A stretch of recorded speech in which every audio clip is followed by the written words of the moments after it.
The Dark Realm is a difficult place to live.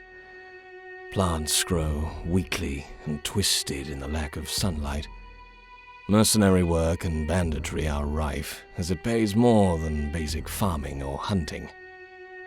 The realm at large is ruled over from the great city of Guardia, an overpopulated, sinful place ruled over by a baleful king that we haven't seen in years. There is an elven kingdom to the south, ruled by the sequestered shadow elves, a dwarven kingdom lost to the mountains of the west, and a tiefling kingdom among the volcanic rock of the islands in the north. Great patches of our land are poisoned and deserted.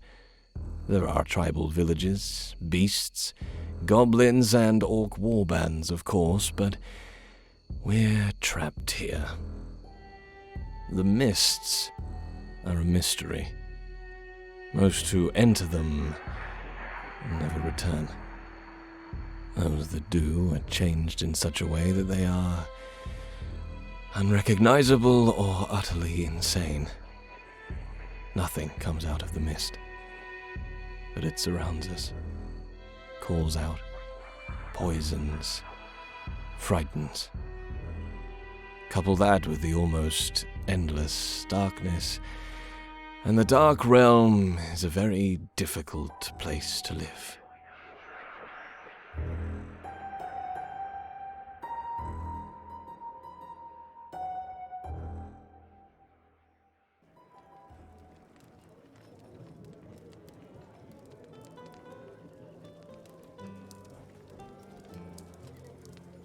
The cook at Salam's Tavern cooks up 3 oxen steaks for the party, and we see each member enjoying the first decent cooked meal in days.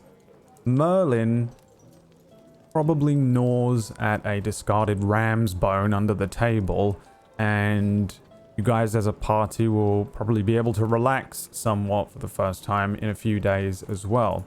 As the daylight and daytime in general passes, Yori, the half-elven barmaid, will be providing you free drinks. You guys get free room and board here at Cole forever because you saved the tavern. There's no sign of the guy that looked suspiciously like Dennehy Gondi, his brother Borrelli Gondi, but supposedly he is still in town. Yori mentions that he's been quite helpful and been simply providing money and telling her how to run the bar. It seems like she might be inheriting it. And various Cole villagers come and go. The night settles after what is roughly about 6 hours of daylight, and a familiar face enters the tavern at what might be around 8 p.m. in the evening. You recognize the young woman that you spoke to earlier on, Will, known as Damia Highhair, who's the wife of the mint farmer Terran that you'd arranged to meet earlier in that day. They're quite a young-looking couple. You get the sense that they might have inherited the mint farm themselves. You see them walking in, trailed by their young son, Idril, and Damia points them towards your table while she sits with the boy at a separate table. And this gentleman walks over, approaching the table where you guys are sat, probably somewhere near the middle of the tavern. He's a tall man, dark hair, not too long, but long enough to be pulled into a small ponytail. Kind of got the rough hands of a farmer, but he has the sort of sparkle in his eyes of intelligence. He pulls the stool over towards your table, but before he sits down, he offers a hand to each of you and introduces himself as Terran Highhair. Nice to meet you. I will stand up and shake his hand and then sit back down. Merlin will kind of crawl up on the table and sniff his hand. Hello there, my gnomish friend. Willet and Ortis, formerly Guardia Army. Right now, between work, I suppose. That's Merlin. Good evening. Nice to meet you, Terran. Terran. I understand you wish to travel to Jairus. He sits down. to speak with the head of the Merchants Guild? Or the captain of the guard? A little bit of both. Got some odds and ends to take care of in Jairus, but we are planning on heading out that way, yes. Right. Well, if there's any information I can give you, I shall, but it seems that my wife has relayed most of it to you. I deal with some of the books here for some of the merchants in town on behalf of Cull, but not really an official appointment by me. The head of the Merchants Guild is a man named Robert Birkenhead. Fairly reasonable gentleman. He takes a percentage of the bulk sale, depending on the travel, from Soms and Carl and Kira. They simply they have receipts and writs that they travel with. Is there anything else I could help you with? How far back do your books go? My books, not very far at all. I took over the mint farm from my father less than 5 years ago. And did he have records? Not really. I was fortunate enough to be educated somewhat, whereas my father could not read or write, so my books only go back a few years.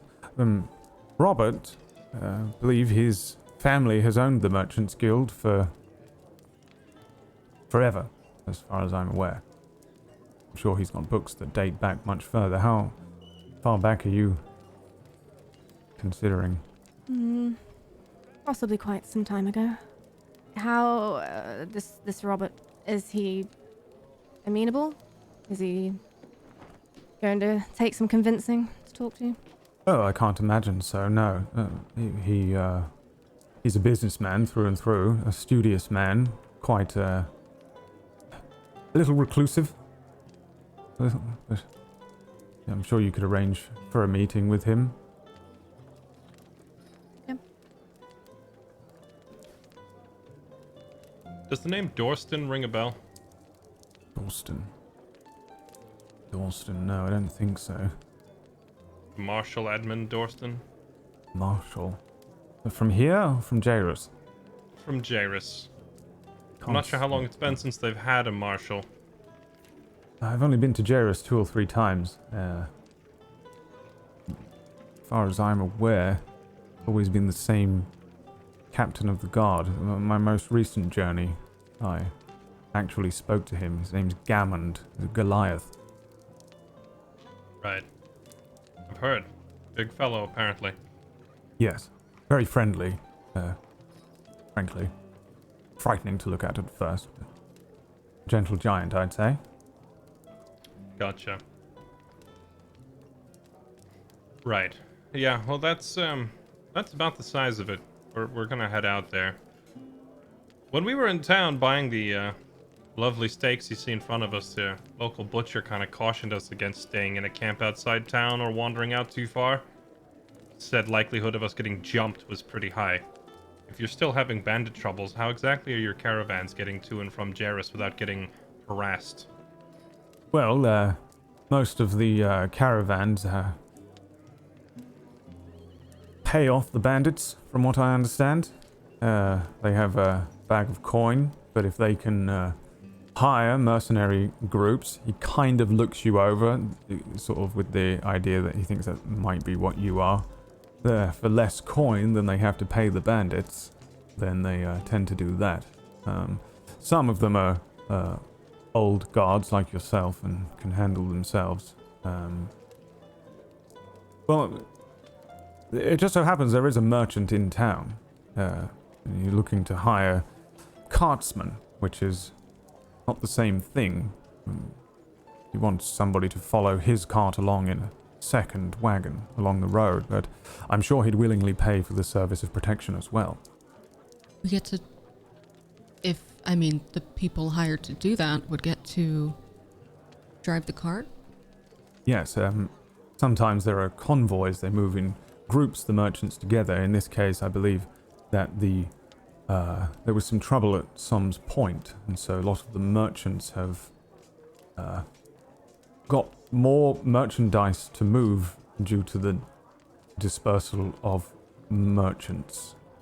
as I understand it, one of the farmhands from Som's Point helped bring the cart here, but has returned. Therefore, normally I would hire a farmhand from Cull, but if you're interested, I can introduce you to him. I'm sure he'll pay relatively handsomely. He's a well-known merchant. I think that would be a fantastic idea. I'm heading out that way anyway. Very well. Let me speak to my wife and we'll order some food and I'll head out with you and take you down to meet the merchant. His name is Guinness. Taryn. These highwaymen that have been bothering the caravans. Have you ever seen them yourself? I've seen several of them, yes. I run a mint farm and they hit the outskirts of town quite often as well. That and the wolves and the owlbears, but Describe them. well, many of them are small orc war bands. Most of them along the North Road here belong to a clan known as Wolf's Tribe or Wolf's Bane or something like that, often carrying a wolf medallion. There's another group that have been troubling of note, but they tend to accept coin. They are snakes and lions or something. Those are the most frightening ones. There are some When who... was the last time you encountered that group? The snakes and lions was... must have been about 2 weeks ago. We paid them off. Well, the guard did. Paid them off with food. What's their usual asking? Oh, Well, not as much as it was recently. It seems that they have a fair number now. They're almost a small warband of their own. It was a good chunk of food, wheat, a decent bit of silver, I think.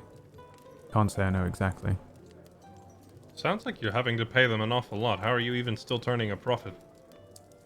Well, frankly, that is Robert Birkenhead at the Jairus Merchants Guild. He's able to provide enough overhead between myself and the actual merchants on the road that we can continue to keep a few coins back, enough at least for us to buy dinner for our families here. Let's say some of these bandits were dealt with.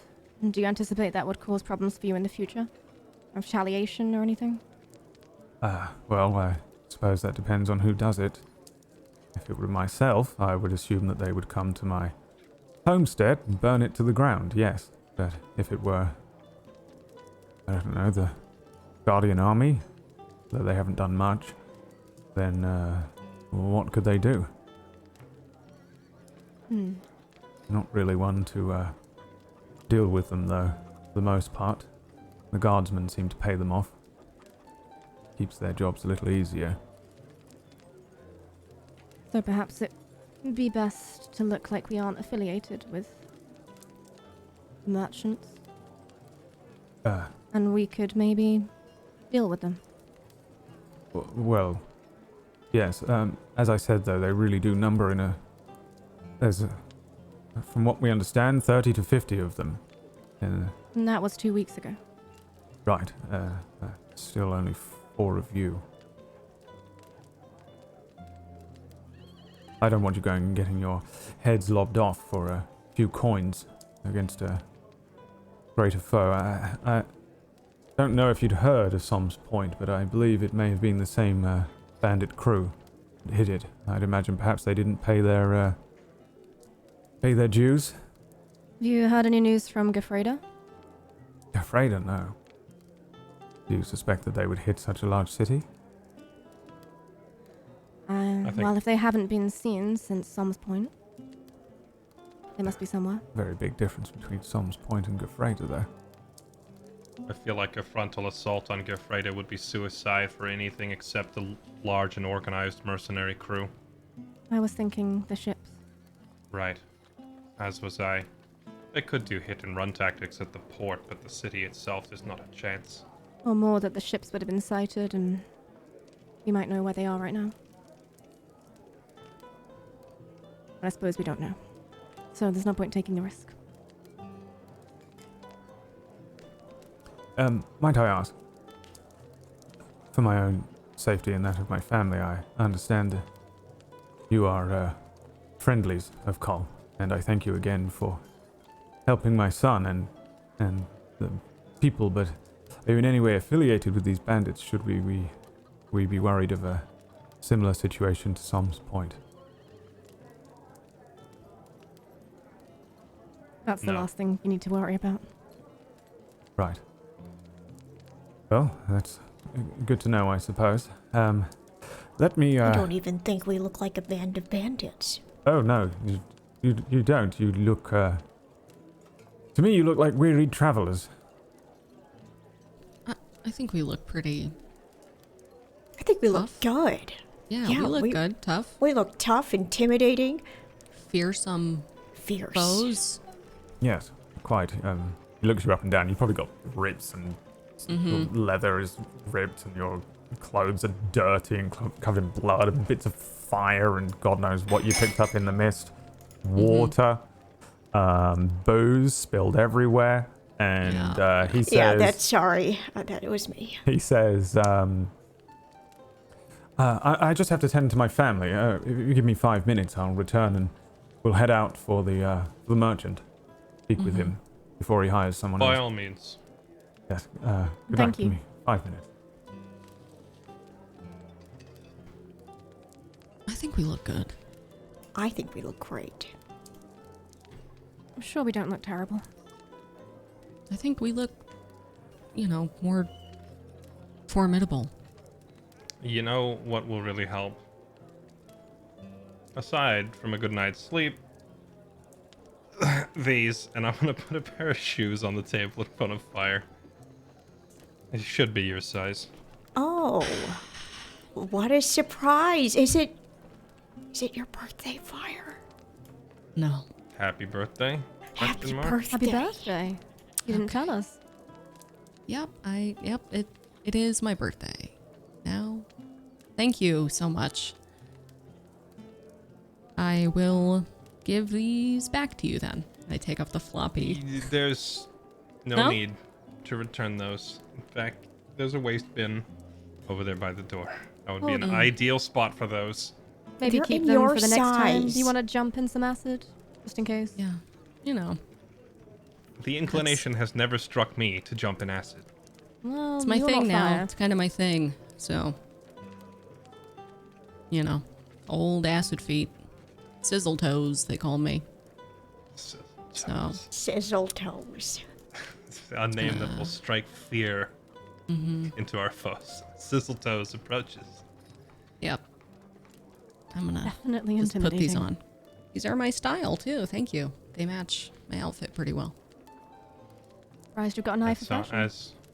as you have probably surmised by now, while the rest of you were assisting Merlin with dinner time, I was speaking to this lot, and it looks like it's going to pay off.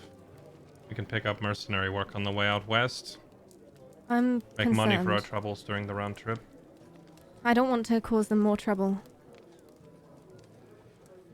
If they usually pay the bandits off, then do you think we might be making the problem worse? Well, he said that they already hire protection groups as a normal matter, of course. So I don't see how that would be any different. But if their intention is to just pay them off, then we just let them do what they want to do. I can't imagine that Leon Viperum is still hanging around here. Nor can I, truthfully. As much as I would love to get my hands on them, the last we saw them, they were way out to the east. Their leader is dead. They're probably in disarray. Well, unless they're still following Arias, and I doubt Arias has stopped searching for whatever he's looking for, just because we've This been in the is- mist. This is true, but I also doubt Arias would have them lying in wait between Kull and Jairus, ambushing They- caravans. Yeah, they wouldn't be hitting merchants, surely. No, yeah. If Arias is indeed still traveling with them and calling the shots, which is probably the case, I don't see them being back this way. If anything, some of them may have deserted or ran off after Massimo's death, especially if they're not content to follow Arias around. So we could perhaps hit splintered off cell of them somewhere, but that's about it. I'd be more concerned with this other group of unknowns showing up, the ones with the wolf banner. Don't know who they are. Don't know how many there are. That to me is a scarier proposition. Yeah. I think we But could deal also with them. after facing giant monstrosities and mist monsters, I'm not really too worried about a few orcs with a wolf flag. And I mean, as far as we look intimidating, and maybe they'll be scared when they see us. Mm-hmm. I bet. Marlin can growl at them. Yeah, we'll we can just always send use them. this. I'll eat their brains. Literally, this I situation. mean, if you eat their brains in front of them, I'm sure that would be enough to put them off trying. Did you say eat their brains? It's a common An expression. It's an It expression. doesn't amongst- translate well into common. No, yeah. Oh, right. Yes. From the tree, the iris tree. Mm-hmm. Yeah. Right. Yeah. Yeah. Oh, my It's Strange an apologies. place. it's a little kind of elfy like thing. it's kind of like pick your brain, if you've ever heard that phrase. Right. Yeah. It's a gnome Yeah. thing. Interesting. Oh, Yes, no, well, it's I've an only met elf a- gnome. No elf. Elf gnome. No elfish. No Anyway, elfish. Yeah, southern. Is this the half elf Southern. barmaid talking? No, this is the Elf? guy who's come back. Okay. And he says, "Well, if you're finished with your drinks, I'll take you out to meet Guinness." I'm ready. Let's meet Can't wait Guinness. to eat his brains about this whole thing. Right, yes, of course, yes. Eat his brains, yeah. Yes, follow me. And he heads out of the tavern, nodding at his wife. She gives you each kind of a slight smile as you head out. The kid kind of watches you, and he takes you outside, back out into the town, heading down towards the south gate of Col, which again is barely a gate at all. They have a kind of poor wooden wall that runs around the edge of town, many holes in it in places, one of which you've used to exit at the north of town. And you can see towards the south gate, just inside the gate, there is two identical wagons that stand beside one another. The horses that belong to these wagons presumably are tied nearby. They're eating oats from a small trough beside the wooden walls. And there's a dwarf that's pacing up and down, muttering to himself, looking at one of the wagons. He kicks one of the wheels as you approach. You can see that the wagons are already filled with various barrels and boxes, covered items tied with ropes securely to the back. And Terran says, Guinness, it's Terran. How are you doing? The dwarf turns around to you, and he has a kind of a wide-brimmed hat on with two green feathers sticking out of the back of it. He's got a thick kind of beard, but not too long, kind of wild-looking, with a thick moustache over it as well. And his right arm has a tattoo, which has a set of dwarven text, which is spiraling around and down his arm. As he turns around, he says, "Bastard!" "Oh, I'm sorry, Guinness. You okay?" "What?" "Oh, yeah, no, I'm fine. That's that bastard there. Oh, big bastard!" And he looks up at you, Will. Hello. "Oh, little bastard." Looks down at you, Merlin. Yeses. "Not often one smaller than me. You're a gnome." That I be. "Oh, good to see a gnome." He holds his hand out towards you first. He shakes it. "I love gnomes." He grabs your hand. It's rough as he shakes your hand. Oh. "Good businessman you are, I bet. They've got Oh, I can brains. tell. Yeah, gnomes got brains. I tell you, they're born with brains twice the size in smaller packages. What can I do for you, Terran?" Terran looks down and says, "These are willing participants, potentially able to serve as a cartsman for you on your journey. I believe that they are also well armed and able to protect themselves. These are the recent heroes of our town. They defeated a terrifying creature, which was like a bird with tentacles, so I'm told. It is a... What did you call Twice. it? A grell, yes. Twice. It came back, yes. It wasn't there the second time, but they can most certainly take care of themselves. Oh, hey, that's you, is it? Hey, I heard about that. I was down in Kira. I didn't know. And he kind of starts moving around you. You see him kind of like, he has no sense of personal space. He kind of gets close to you and he's like looking over your items. Like he's kind of moving. He probably like pokes at your sword, moves like, touches the back of your quiver, fire, and kind of looks around each of you and says, "Hey, yeah, you look like you've seen better days, but you know what? So have I. So have I. We've all seen better days. Right, so who knows how to drive?" He points towards one of the carts. "Oh, you do? Oh, yeah. Right, You know how to so drive? you probably come from that there tree. Mm-hmm. You got many Yeah. carrots in that there tree. I thought you'd be going up and down on pulleys." Yeah. I love to drive.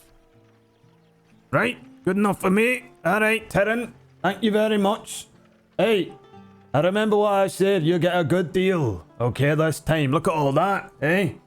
Look at all that stuff." Terran's kind of looking over the cards. "Yes, very, very good. It's a lot of bits. I don't remember you having quite so much stuff last time." The dwarf says, "Aye, well, that's business. Some's point. They're all dead. All of them dead. Tell you. It's terrible business." He looks up to you lot. "Terrible business, I tell you. It was awful. I was there. Yeah. You might not believe it. It was a dragon. Dragon. Aye. Wow. Oh. Dragon came swooping down, broke the gate. Fire Did it? everywhere. Mm. Well, I heard it was bandits. Aye, dragon and bandits. There was a dragon. They'd had a dragon with them. And what happened to the Dragon. dragon? Burned heard there down was the whole skeletons. market. Oh. Well, that's fiery breath. Is it true there were skeletons walking around? Aye. Thousands. Well, Tens of well, thousands of them. I had to Wow. defend my life. Luckily, I can do that. He pats at a very large-looking crossbow that he's got leaning up against one of the wagons. I had to defend myself. Aye, if I'd found that dragon, Mm. would have taken it down myself. Yeah, I bet. How many people did you save? Me, probably 20, 30, 50, maybe 70 people. And yet Hero. everyone's dead. How strange. Everyone died, but he saved them. Well, I wasn't saving the merchants. I thought they'd be able to take care of themselves like me, and I can take care of myself. That's why I'm not offering premium rates. Just so you know, I am able to take care of myself, but I would accept help on the road if you'd be willing. All right. And what are the standard Right. rates? Well, regardless of how capable you are at defending yourself, you can't drive Very two capable. carts at the same time. So That's right. you Right, do well, have a we got that predicament. one there. Yous can take this here cart, and what do the rest of you do? Fighter, I can see that. You, what do you do? You're a witch, A witch? right? Witch. Yeah, I'm a witch. I knew it. And the gnome here, he's your accountant. I beg your pardon. Aye. Yeah, Merlin's fantastic with money. I bet you can count Yes. all the way to 25. Yes, number. I can. I knew It's it. a big number. Big number for me. I knew it, me. Right, I'll give you good rations. I'll give you drinks. I got water and stout, and it's clean water too. I'll give you 5 gold a day each, and I'll give you 10 gold on safely arriving at Jairus. How's that sound?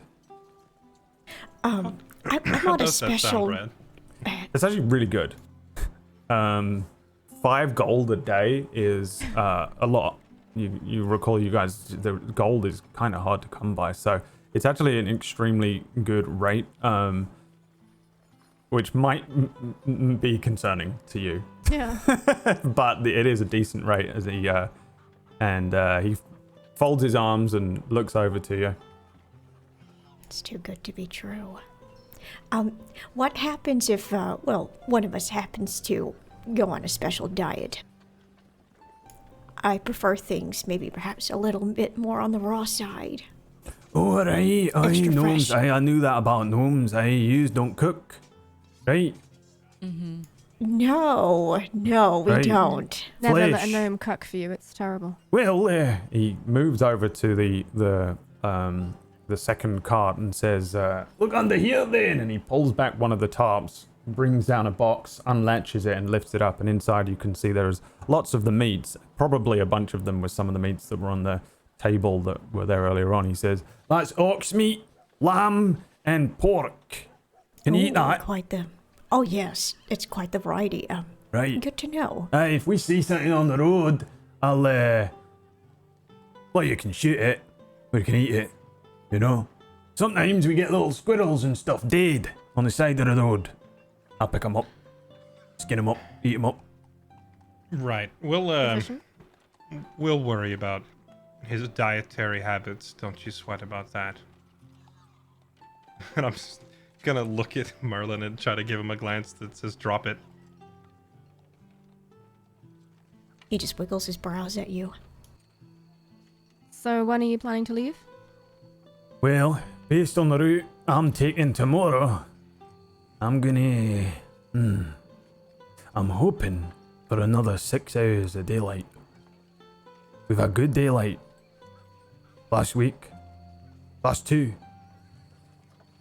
And if we travel by daylight, less chance of orcs. Less chance of wolves. More chance of bears. Okay. I can handle bears. Bears are alright. They're like gnomes. Throw a bit of raw flesh at them, and they'll fuck off. No, Merlin tends to stick around when you throw food at him. Speaking from experience. Right? That's because he's a gnome. The gnomes are brains. Dead Bears, gnome is a dead gnome, they say. bears are stupid. Stupid creatures. Big horns, little brains. That's all we need to worry about.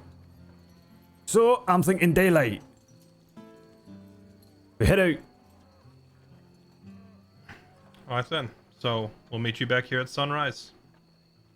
Well, Well, the approximation of sunrise. hey. Now. He turns around. Let's see here what we got. And he pulls out a bottle of vodka and says, "Look at that. Nice is vodka. Picked that up Som's Point. Quite literally. Picked it up off the ground. So that's mine. I'm not selling it. That's yours. Here you go. Oh, thank you. And that's for helping me right now." And he turns around, moving out of the way. He points to one of the wagon wheels and says, "That's fact.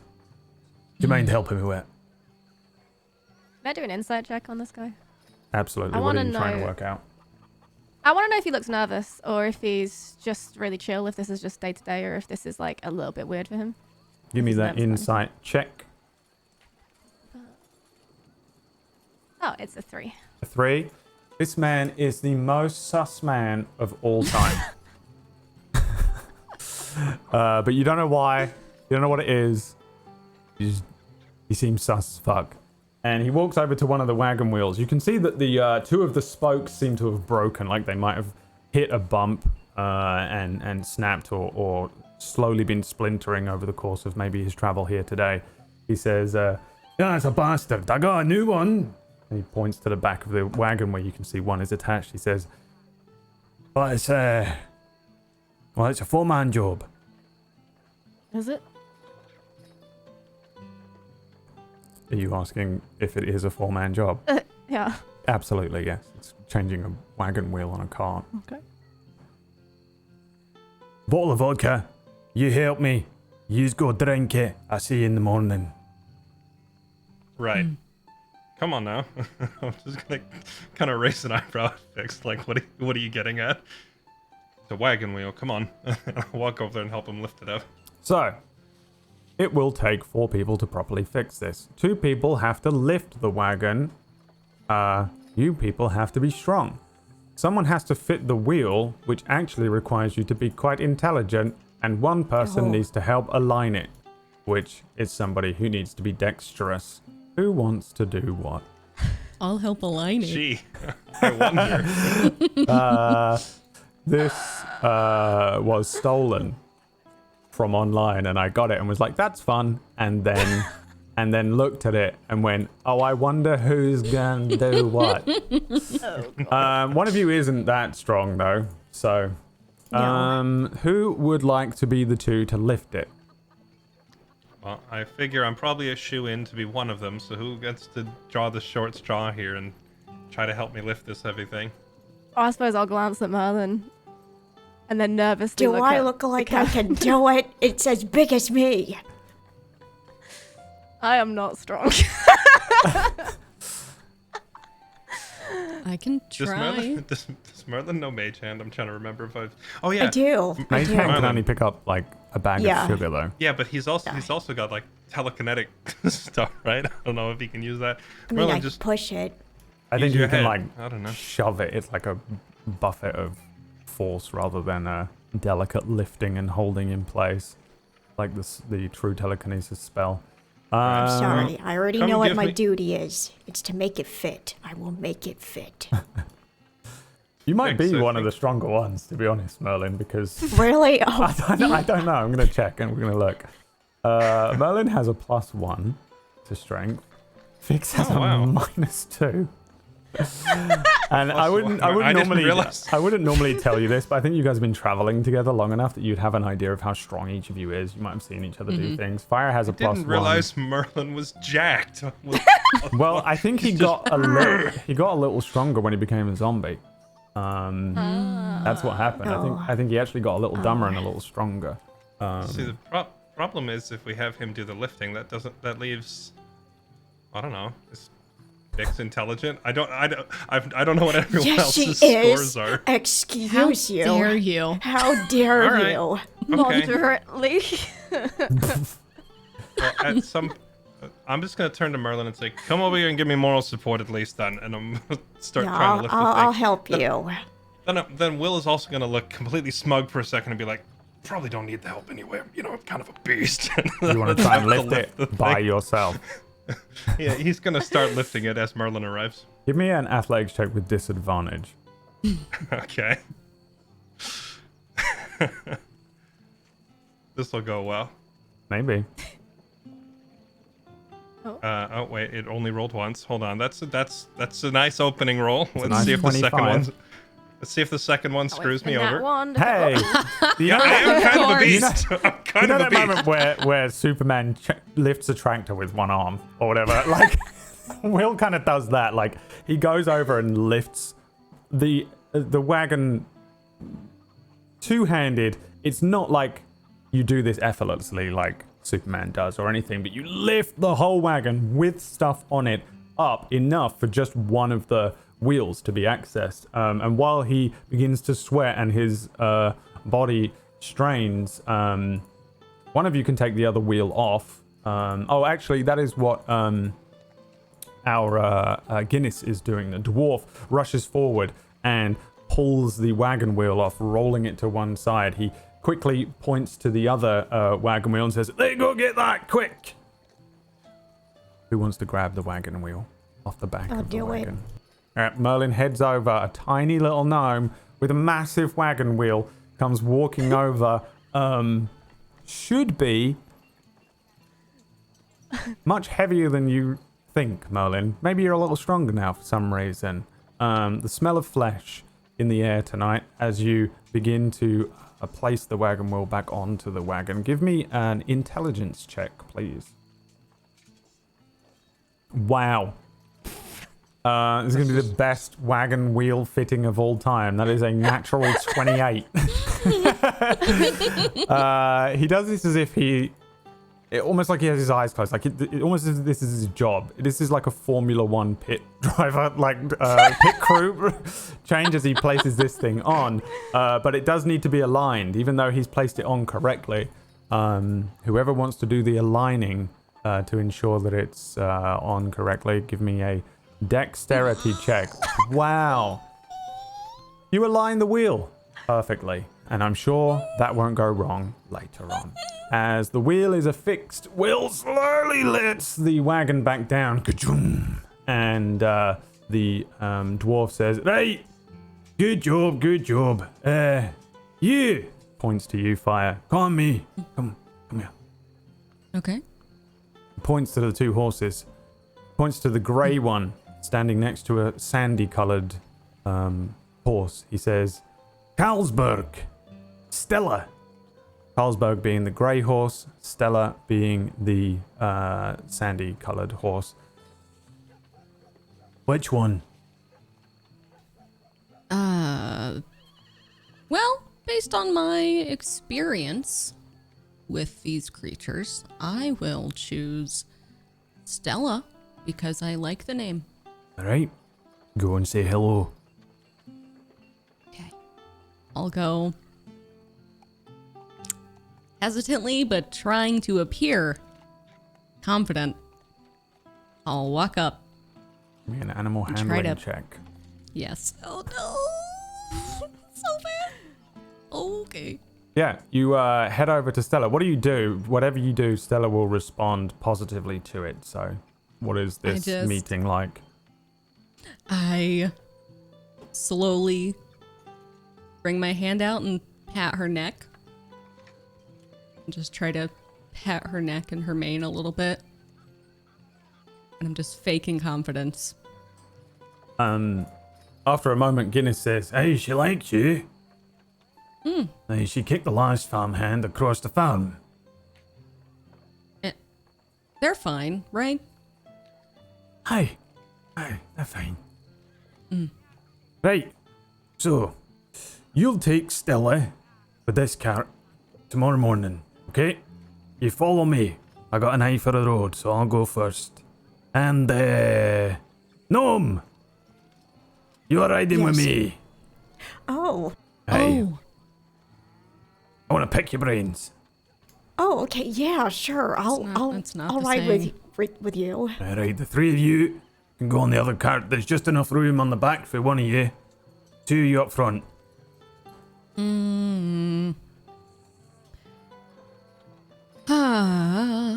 Merlin? Yes. Does this sound okay with you to be not... Well, obviously I would prefer to be with you and Stella. Brad, Yeah, the thing is, I'm kind of Merlin's bodyguard, so... All right. can I I see. insight check this guy now that he's being awfully specific with who's going where? So I think I'm finally going to raise an eyebrow and see if I can tell if something's up here or if he's lying. Yes, give me an insight check. I haven't taken my eyes off him the entire time either. I've just been like Oh yeah, I think dude. that's also staring at part him of it. suspiciously. This guy is gonna that's also sell part of you it, like, or I- something. Like I can see Fix staring the guy up and down until finally I'm like, all right, maybe something is off here. Let's see. A 20 on insight. A 20. From your perspective, Will,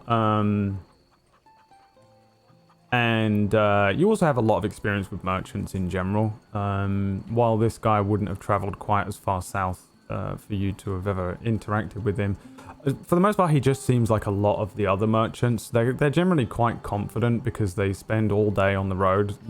They sort of had the anxiety knocked or scared out of them from all the varying things. The roads in the Dark Realm are generally not a safe place, especially when you've got a big wagon full of stuff. This general interaction with him seems to, for the most part, he just seems to be pretty genuine. It does seem like his carts are just filled with the same stuff that you might expect. He has the demeanor of a dwarf. Do you speak Dwarven? I do. Then you can read what's on his arm. His tattoo reads in Dwarven. You can, you should, and if you're brave enough to start, you will. From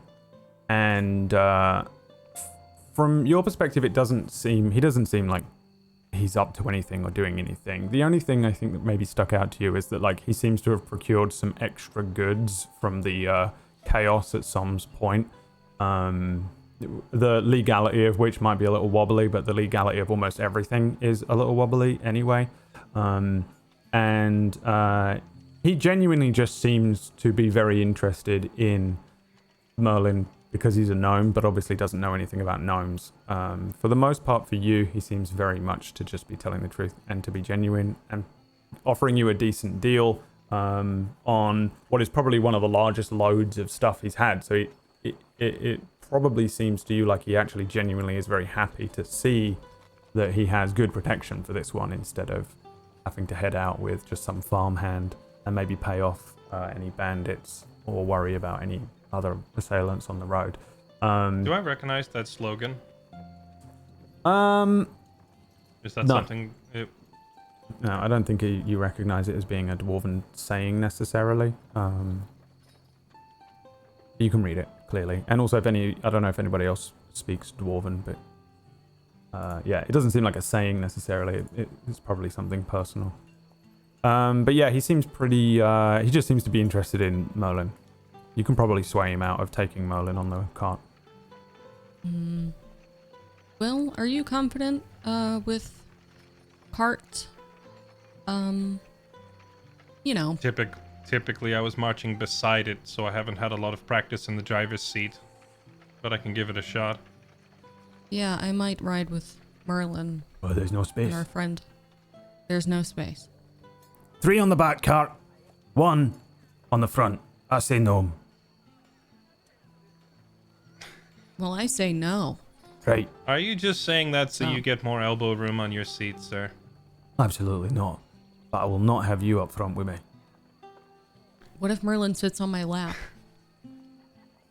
That's utter madness. How It's about not madness, That it's is comfortable. insanity. You're crazy. That goes Yeah. against How- all the how- merchants' how- codes. Oh, how's does it? about Fire? You ride up here with our new friend, and then Fix or I can attempt to drive the other cart and keep Merlin with us.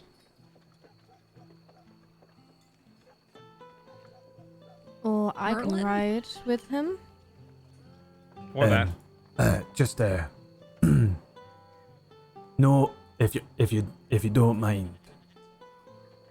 No hexes and no hex bags. I don't like them little dolls what you put little sticks in. Well, I wouldn't be using it on you. Right, aye, no, I know that, right? That's fine. Aye, no, I'd love to. Oh, there's I'd no love to have problem you then, in yeah. Right. right next to me for 2 days. We can have a lovely discussion. About Right, gnomes. aye, you can't charm a dwarf either. Yeah. That doesn't work. I wouldn't even So try. Don't be trying to steal my box of gems. You have a box, of gems. Mm. Aye, I'll You give might you want an to eye. hide that. Well, be- Where's that located so I can just keep an extra Fire. keep I'll it give you extra a safe? full itinerary lowdown tomorrow. Okay. Because I've not had a stout ale all day, and I plan to drink myself silly and sleep right here under his haircut. Right, like a good you do plan. that. I will be taking advantage of the nice cozy beds inside. So if there's nothing else, are we good to go? Yep, you go. Do what you need to do. No hex bags. No, none of that. Right. See you in the morning. Bright and early. As we're walking away, I'm just kind of taking one more look at the wagon and then just kind of Ugh. now he's going to get it in his head, isn't he? I don't trust him. One bit. Well, me either. I know. Yeah, me either, honestly. I am such a pain sometimes. He Or did gives you me mean the the dwarf? heebie-jeebies. Why does he Yeah. want to know so much about gnomes? I mean, Why honestly, is he we've paying got this so much? We've got this reaction everywhere we've gone, though. Everyone's fascinated by the gnome. Merlin, Not you're quite kind of rare. you are a rare type around here. Well, except things are a little different now. I'm dead. What if he Yes, catches why do on you to that? Yeah, why do you think I don't want you sitting there next to him? That's why I'm saying you should, we'll come up with some excuse. You ride on our cart, and then one of these two can go sit up there with him, since apparently he doesn't want me taking up his elbow room. But yeah, you shouldn't sit there next to him. Not the least because of he might find out about your condition, but also I don't want you trying to take a bite out of him if the urge overcomes you. You know, he had a smell to him. I should probably take a step back. And no hexes or curses, which We've got Yeah, a witch. reputation to uphold. How many witches do you think he's actually seen? Probably the same number of he's seen of dragons, which is 0. True. I'm sure Um, I'm going to have many of his tales in my head over the next 2 days. Good luck with that. Hang in But yeah, there. no, I think this arrangement should work fine. I'll just sit on the back of the cart, I suppose. Works for me. Keep an You eye can out keep an behind eye us. on fire. I'm What- sure we'll what be busy makes you driving. think- Keeper. She's not gonna do anything. Yeah. I saw the way her eyes lit up when she saw the box of gems. I'll be sitting on top of it. Problem solved. I think there's nothing wrong with keeping an extra eye on them. I wanted to make sure they stayed safe. I don't think this guy's lying Obviously. to us. I think he's being truthful. But at the same time, something feels off. Like, the pay is pretty good. The haul is pretty large. I wonder if he was almost expecting that he's going to get attacked. Like, we should... Obviously, it's a possibility, but I feel like it's quite a strong one, and we should be ready for it. To be fair, he did openly take a ton of items. Right. Merlin, Yes. if we do get into trouble, I want to handle it a specific way, and I'm going to need you to pay attention, you understand? Okay. If we end up being confronted by some big group, I want to make it look like I'm trying to talk them down. Right? I'm going to walk forward and try to talk to them. And I want you to be ready to burn them all off the face of the earth as soon as I get them standing in one spot, you understand? Understood. The same I way eat them after? The same way Fix dealt with all those worm things in the woods when I ran into the middle of them. We're gonna do that. The difference is bandits probably aren't gonna be stupid enough to all stand in one spot. But you'd be surprised how quickly they're gonna gather around if they see something enticing. Like a box of gems. Follow my meaning? I do. I follow. Okay. And if I get a little scorched in the process, so be it. Whoa, okay. Don't turn well, me into a pile of ash, though. I can cool you off. Just make sure it's not near Let's- the carts. Let's not. You've cooled me off once before. It was not enjoyable. Well, you weren't burning that time. Maybe this time it'd be nicer. Give it a try sometime. Your smile said otherwise. Let's just hope it doesn't come to that. Alright. I'm going to bed. Gotta stay out of trouble for a few hours, yeah? So, the night passes, each of you able to once again take advantage of the free room, food, board, and drink of the tavern. When the morning arrives, it is still dark until around 9 a.m.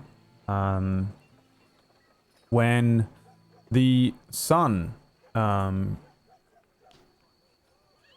peers through some clouds. It remains relatively overcast as it was the day before, but again, the sun, even on an overcast day, is still such a generally rare sight, and being able to see the city or the town, the village, if it's even that, the hamlet, as you head out through the streets, seeing all the farmers moving out. You see a few wagons heading out of town, and you see some of the market stalls being set up. It's certainly an interesting sight. Since the light has appeared so early, you do get the sense that Guinness was right. You're probably going to see a fair few hours of light throughout the day.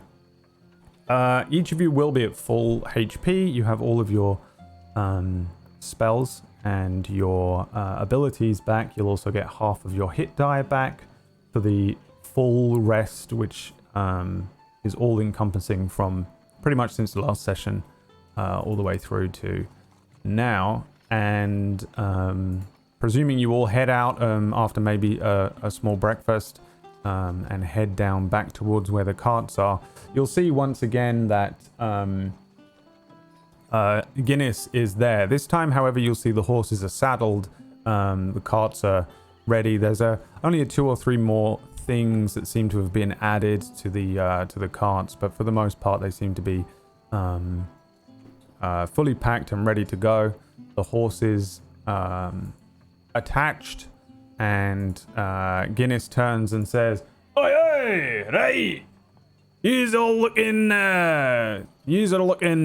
just about the same as last night. Yous not got any clothes Oh, to change I think we into." look more bright-eyed, bushy-tailed. How'd you get Thank that? you very much. Huh? Look at that, What? right?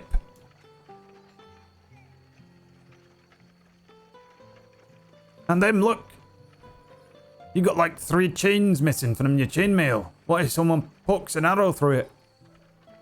Not a chance. And what about the witch? Looking perfect, fantastic. Look at that. That's how you As present I yourself. suspected. That's Yeah. how it's done on your first day of work. Right. Yeah. Okay, so Stella, all yours, elf.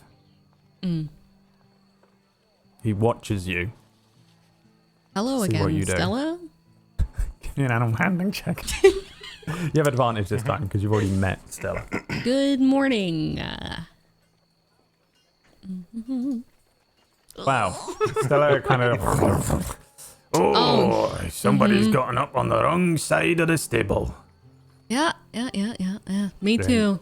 Well, So this is we'll all get along yours. just fine. He starts walking around the wagon. He says, "Now, in here, yous have got dung. Lots of dung." And you immediately begin to smell the cart. Aye, I know. But they want dung from proper farms down in Jairus. Oh, it's crazy, but that sells for a few copper. It's pretty decent. You've got lard in there.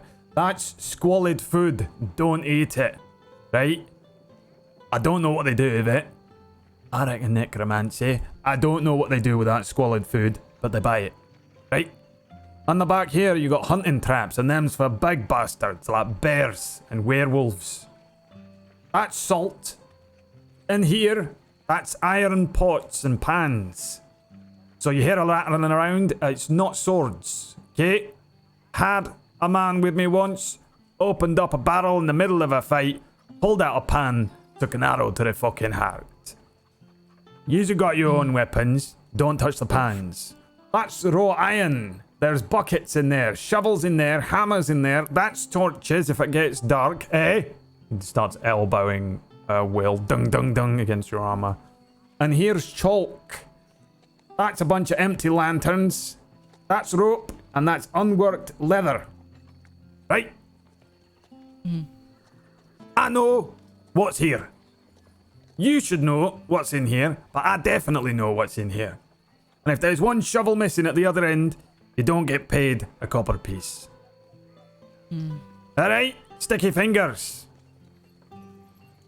Then you'd best I not don't know drop what the you shovel mean. anywhere. Right, well, that's yours. This is all on you. You, and you.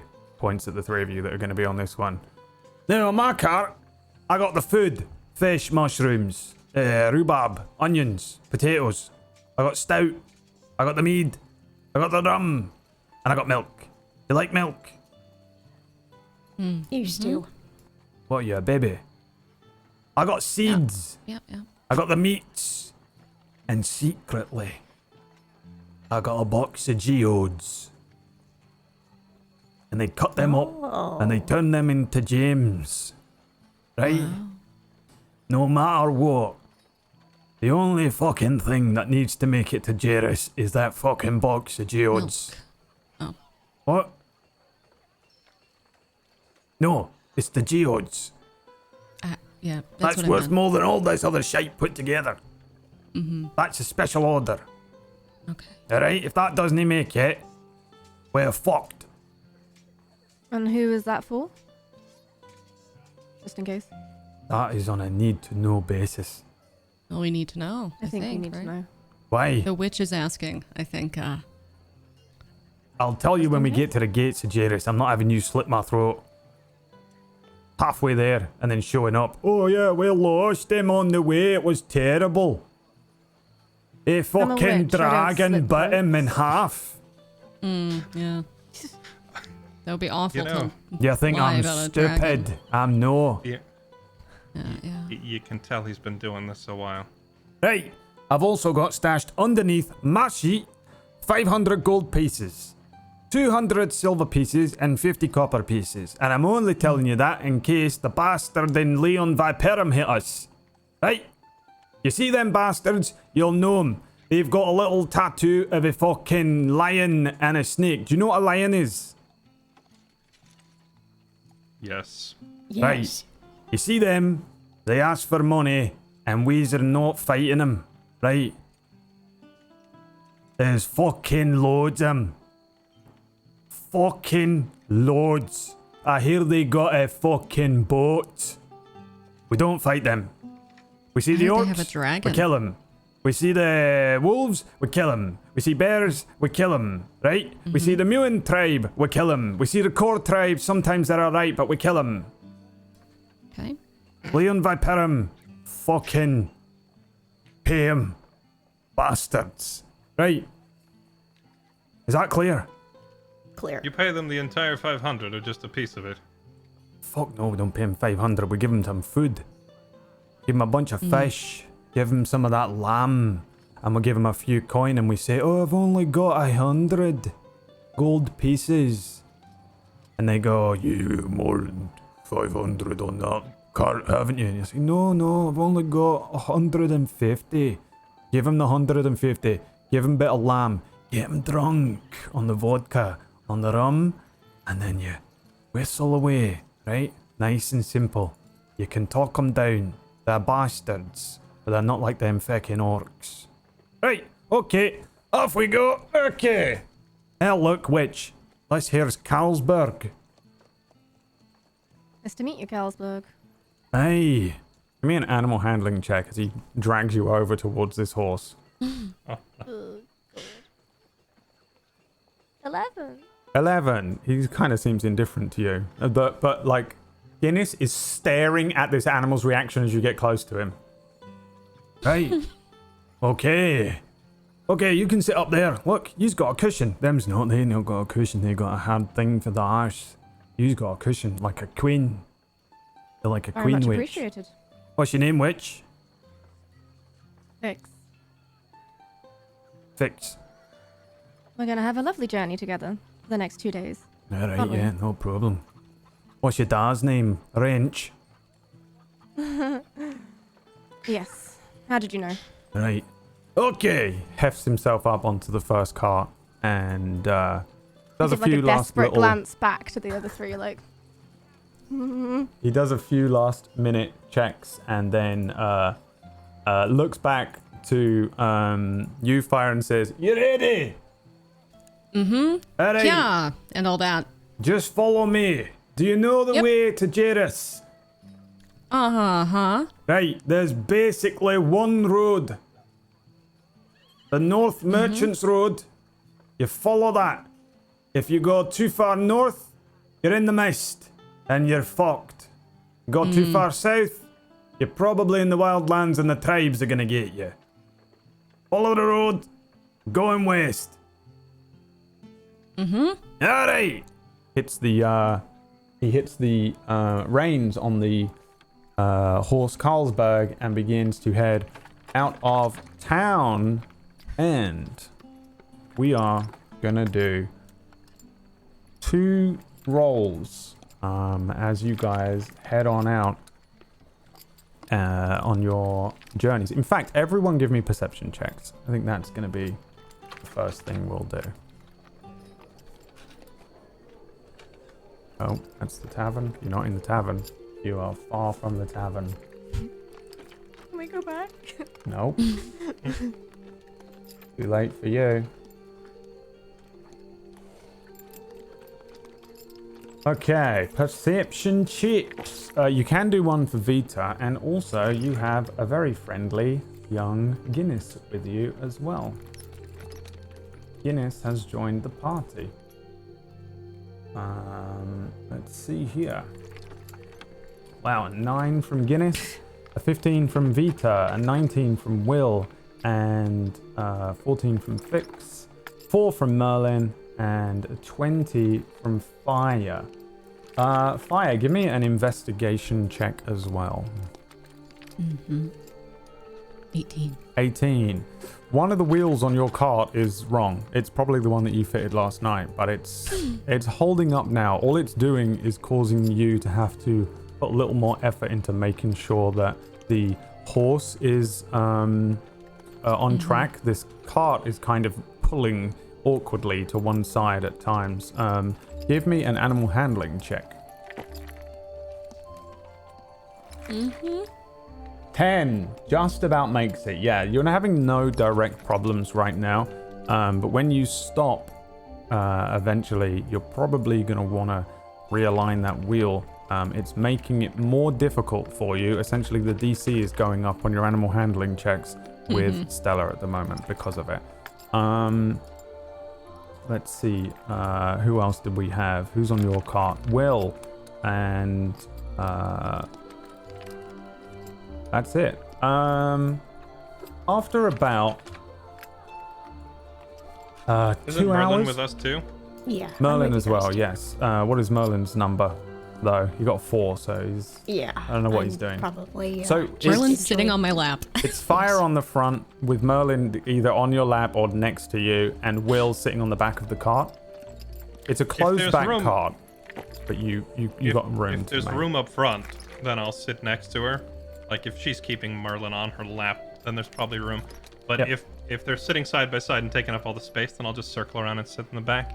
Okay. Either way, at the start of this expedition, I do want to do something. Yeah. What are you doing? I want to take all the money out of my my coin satchel and like hand it all off to look at Fire, think better of it. Look at Merlin, think better of it. Realize that Fix is out of reach, and then like hide it in one of the containers on the thing. And then I'm gonna follow behind the cart and actually pick up random bits of rock and gravel and fill my coin purse with it Sure. until it sounds like I have a bag of stones, like random stones. Yeah. You can do that. And that's it. Yep, that's it. Eventually, you come to a small bridge that previously you had crossed by nighttime. So you didn't have much of a view around when you did so. The bridge coming into Cull, or leaving Cull, splits at one point and heads south in a different way. Guinness is sitting next to you, Fix, but I would imagine that he speaks quite loudly. For the most part, he's been chatting absolute shite, and he keeps changing subjects like all the time. He keeps drifting between one thing to another. Every time you get into a conversation about one non-thing, he switches to another thing, and he points and says, "Oh, you see that down there? That's Marin's keep."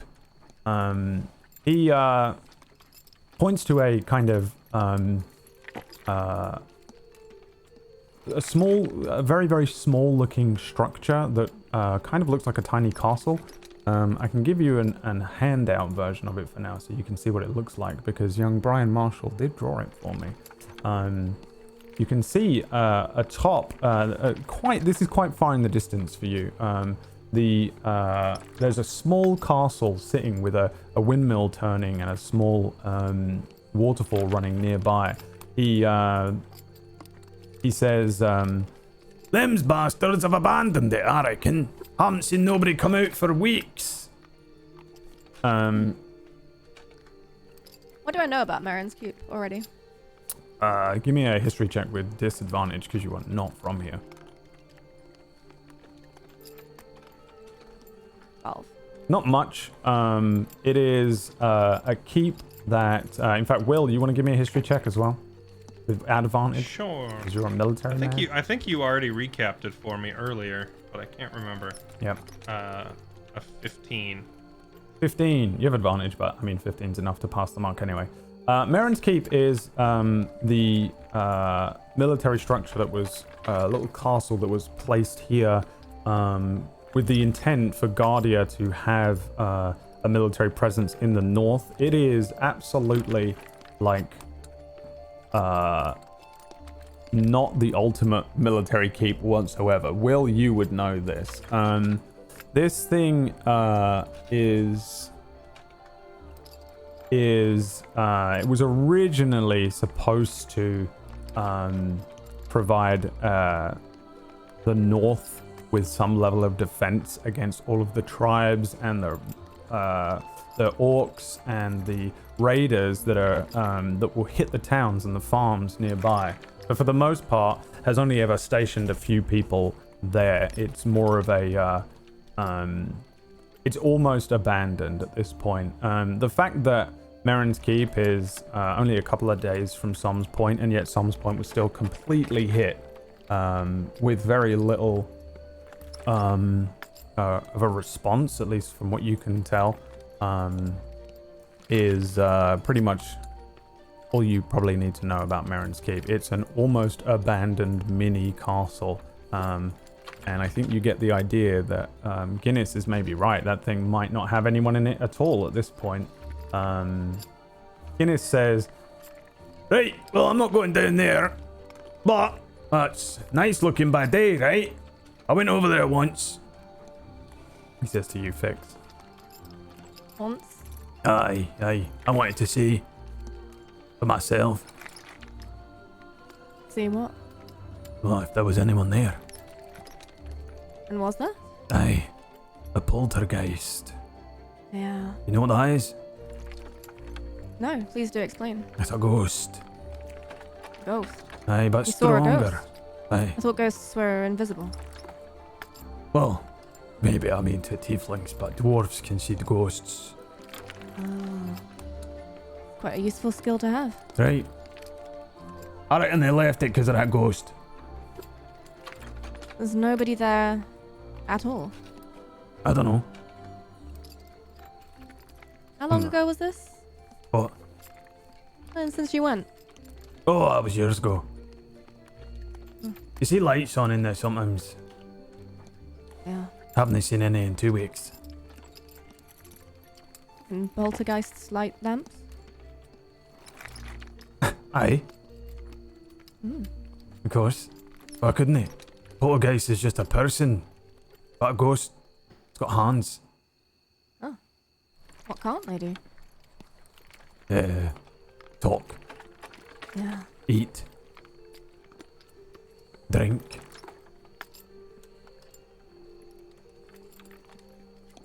Go fishing. Well, I can't go fishing either, so Why? never been. That doesn't mean you can't go.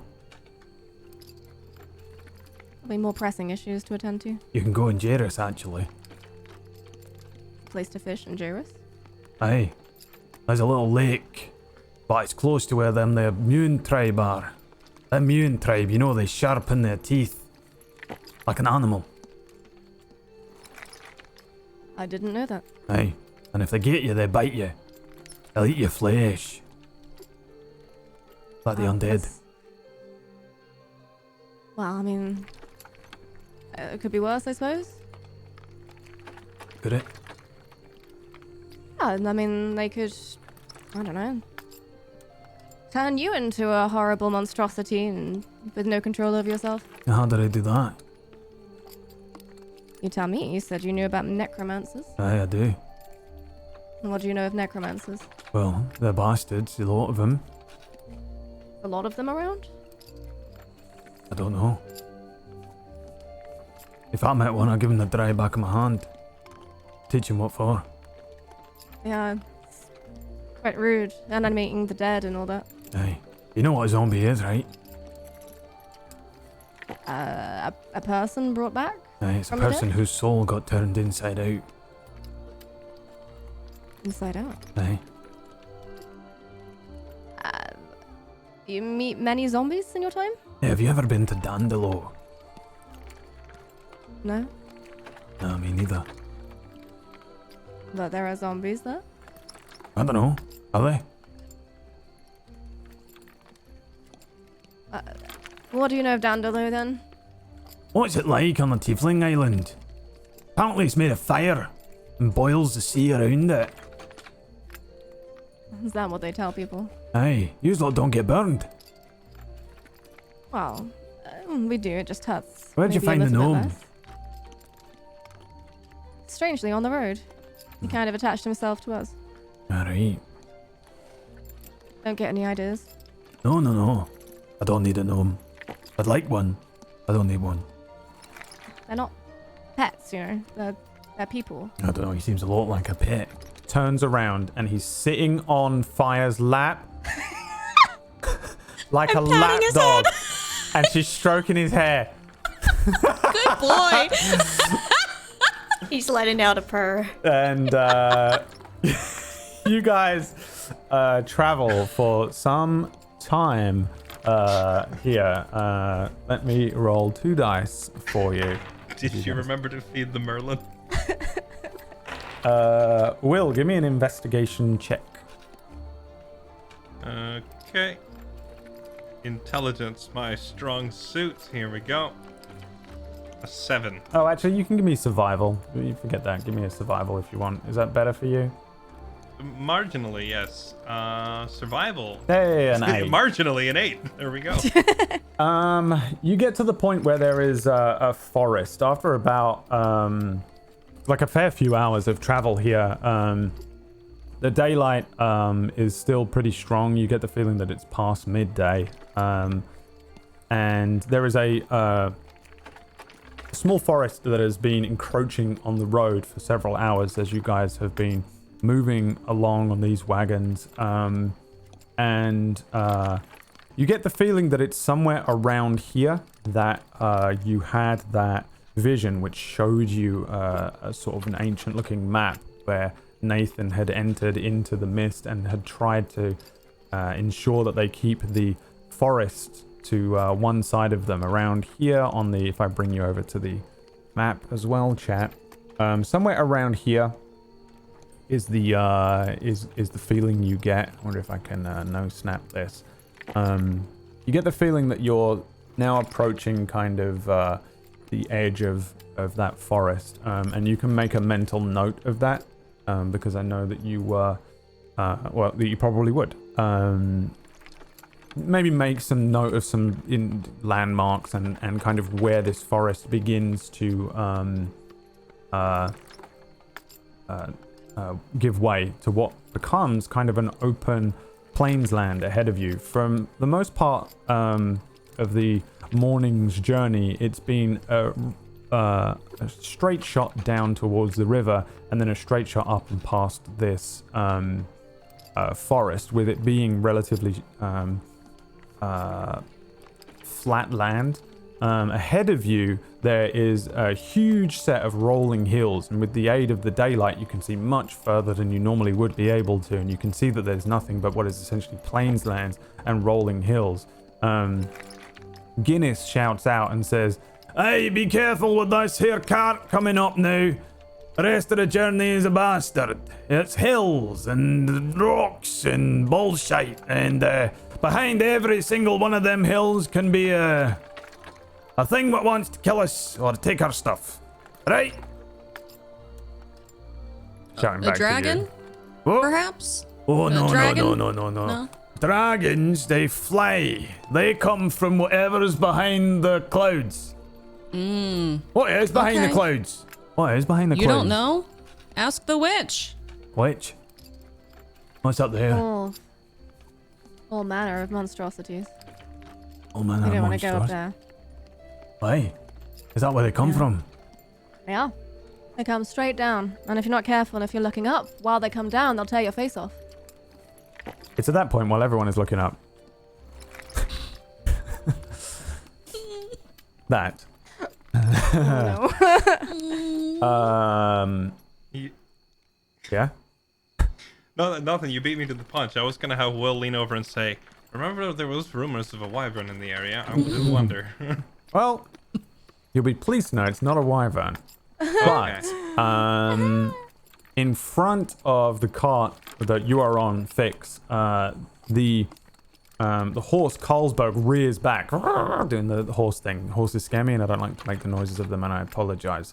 But the horse suddenly rears up, and from the center of the road, a strange moment as you and Guinness's eyes are drawn down to the road, and maybe those of you in the cart behind can see what looks like a lump in the road, like a rock perhaps, suddenly jump up.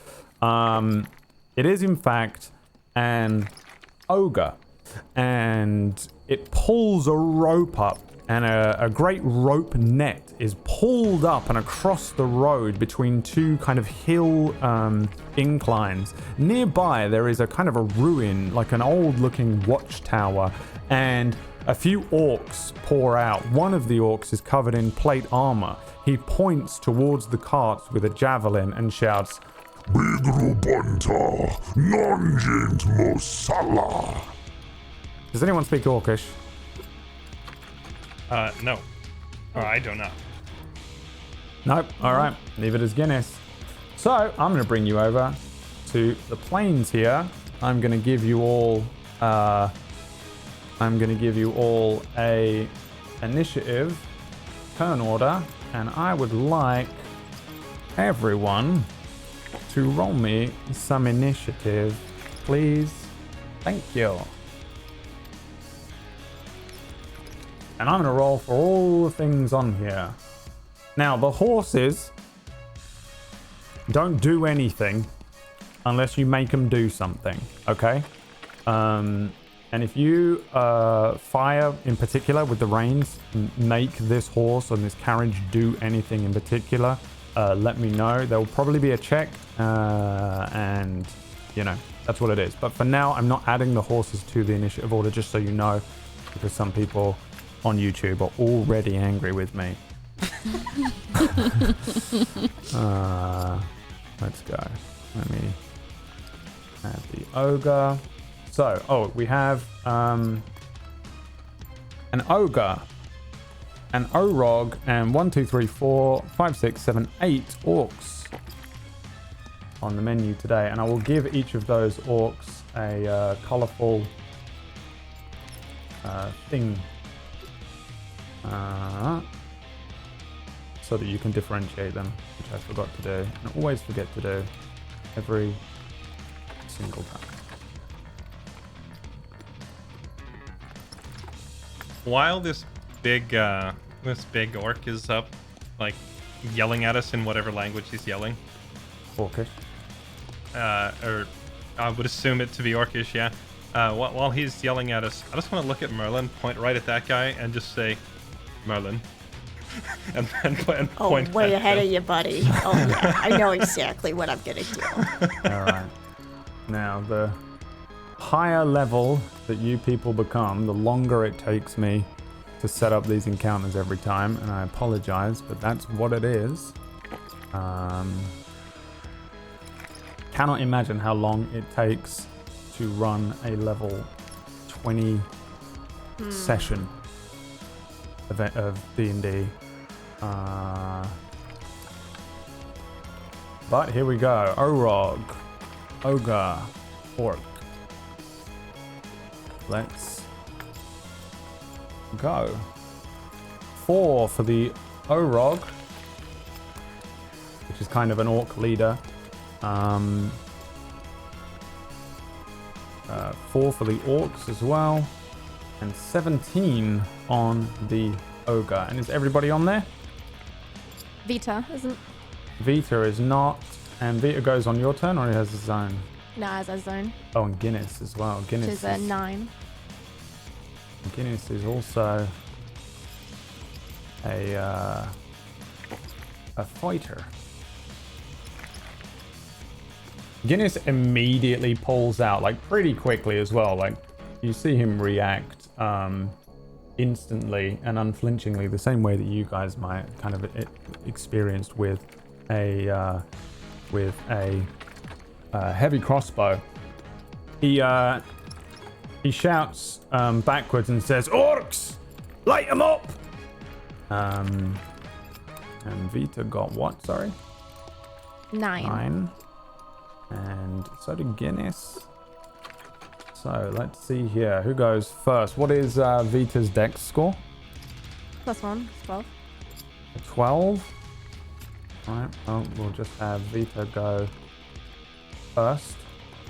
And there we go. Okay, so the first to react off the mark. So each of the horses, well, Carlsberg rears up and Guinness brings the cart to a stop. There's a huge kind of net, thick ropen net, ropen is a word, across the road itself, being drawn between the area. It's going to be really hard to bring the carts forward, up and around on this kind of hills and stuff. The ogre is behind it and begins to move towards the carts. I think, I assume, Fire, you bring your cart to a stop and don't just go rolling into the back of the other one. I'll let you do that. Yeah, absolutely. All right. So your cart also stops, but you are where you are, and this is Merlin's turn.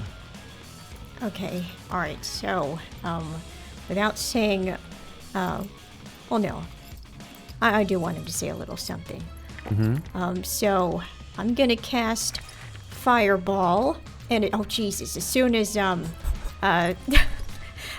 Guinness is like, light him up, Merlin's like, oh, I'll light him up, and he rubs his 2 hands, and then he kind of cups them, and what starts as a little flame, it becomes and grows like into this giant ball of fire, and with one hand he hurls it over like a dodgeball over to where Orog and his little orc posse is. Okay. And this will deal 30 damage to any of them that do not make the save. What is the radius on it? A 20-foot radius. Let me put that there for you. Well, it's going to hit all of the ones in here. The wall will save this one, but the all the orcs in here will have to make the saves. I'll start with the Orog himself with a... Sorry, is it Dex? Yes, Dex save. What do I have to beat? Oh man, yeah, you beat.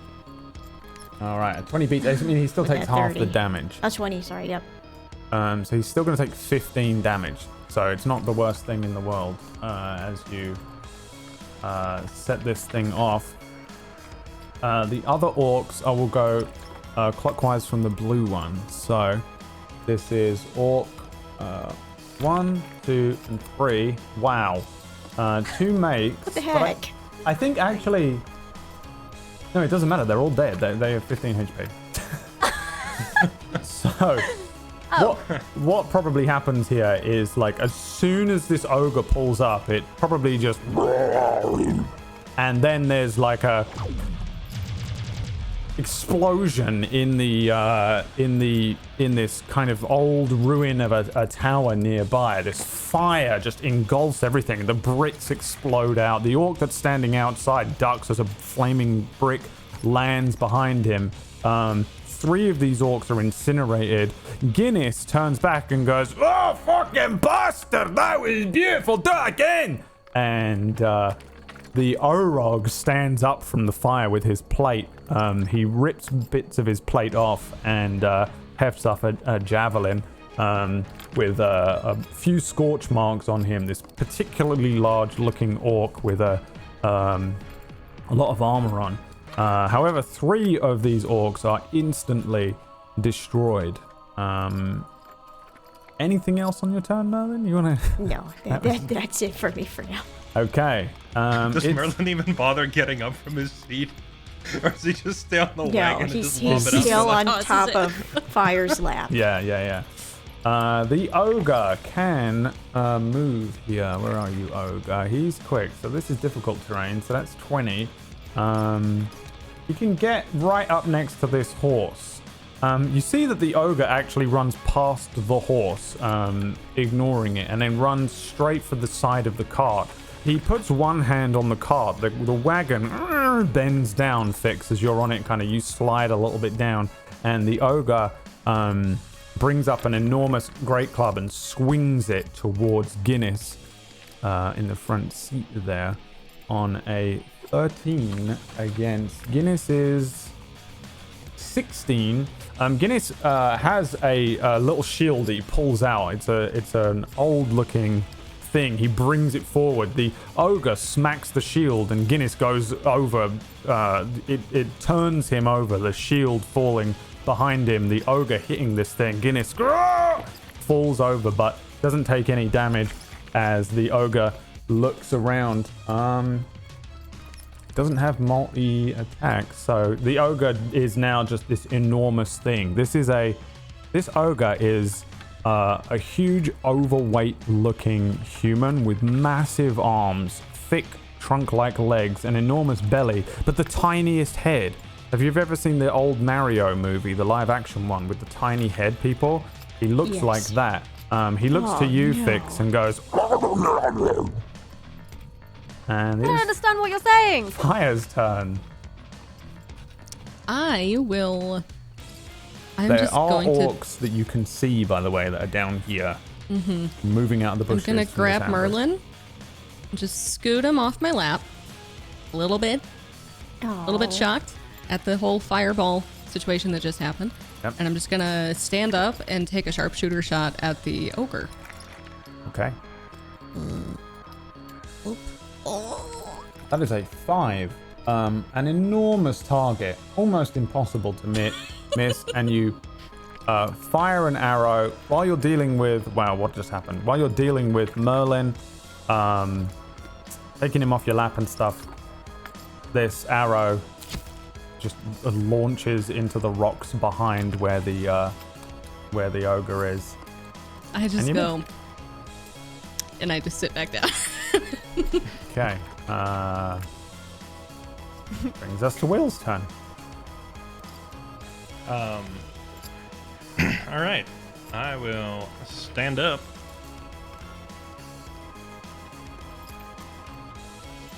I'll just look at fire for a second and say, I'll deal with the big thing. Take care of those. And point down at the trees here and start moving towards the ogre. You got it. 10, 15, 20, 25. I'll move right here. And I will cast Spear of Light. Except I'm actually going to target these guys. I'll put both of them targeting this yellow, the orc with the yellow circle on it. Yep. Right there. And toss 2 of these out. 1.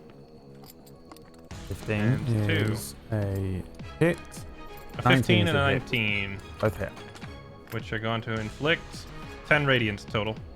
And it was one on each? Or it was both on the yellow one? No, both on the yellow one. Okay. Yeah, yes, these 2. spears that you craft and launch like Zeus towards this tree line as these 2 orcs begin to move out.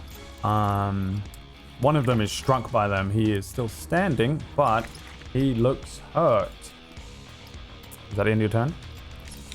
No, I'm going to use the rest of my movement to take another step towards the ogre and use marked target on this guy. Why is this not updating? Boom. Just like that. I'll just point out the ogre and say, that one's mine. Not that it's mine solely, but I have to say something. So there you go. And I'll end my turn right there. Okay. Let me just figure out why this has stopped. Capturing. Good. For chat, the Roll20 is no longer, It's fine. We can narrate. I got it out of We all roll natural 20s. and win. It's crazy how easy All we of the win. enemies are gone. Yeah, they exploded. Well done. All right. You have completed Mistlight. Woo! Congratulations. Bye. All right. Vita's turn. Vita's gonna fly over to the big ogre and take the help action. For the ogre. It's gonna help whoever attacks it next to give them advantage. Which is Guinness, who stands up. Guinness, from somewhere, pulls a battle axe out and swings at the ogre, missing him. Somehow no one can hit this ogre. No, he has advantage. He has advantage, and it hits him. You see this battle axe slice a huge gash open in the ogre's body and deal 12 slashing damage to it. And that is also Guinness's turn. He is spinning wildly from being hit by the ogre, but surviving it. Bringing us to you, Fix. What do you do? I look down at Guinness and say, "Trust me," and run towards Will. And then I'm gonna cast Darkness just behind me, which is a 15-foot radius to cover the whole cart and horse and all of us on it. All right, let me figure out a thing, a spell, thing that just shows where this darkness is, and we'll go with my god.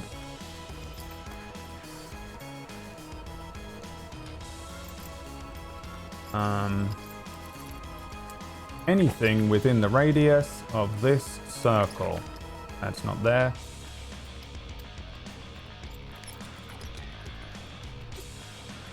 And it is how big? 15-foot radius, so 30 feet across. I'll put it on the map later in a second. Shiny. It is shiny, isn't it? The darkness spell is a giant puff of glitter. I love it. Fairy magic.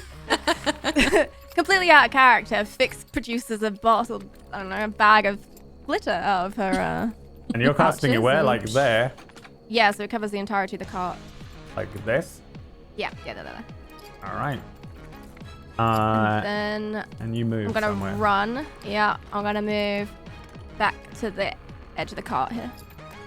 Guinness goes, I'm blind! They took me!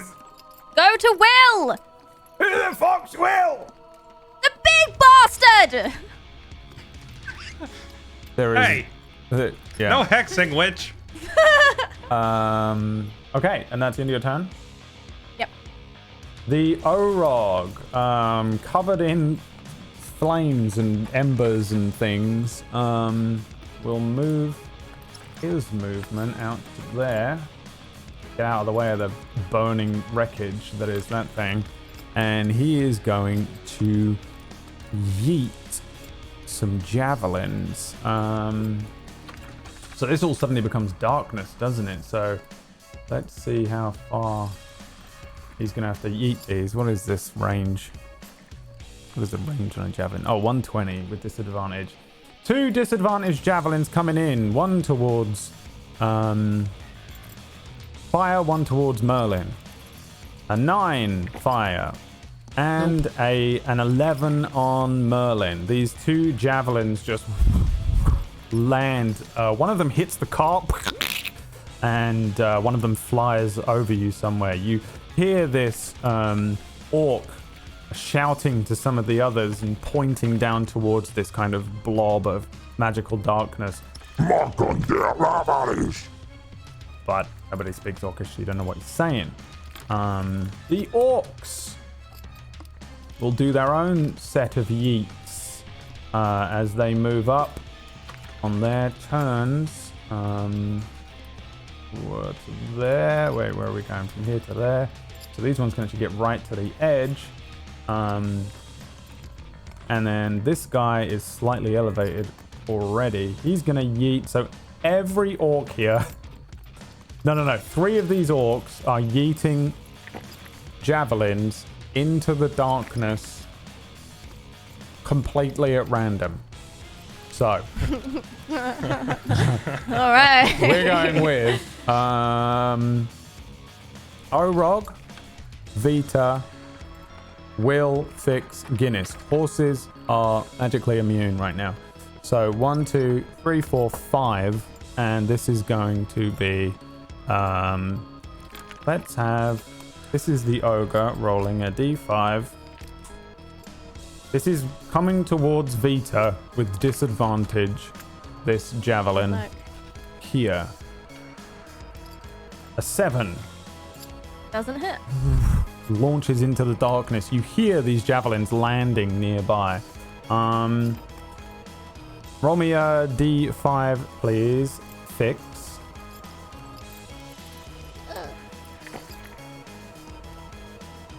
That's 54. 1. This is coming towards the ogre. On a 16, it hits the ogre. There is just a as one of these orcs yeets a javelin into the ogre, dealing 7 piercing damage to the ogre itself.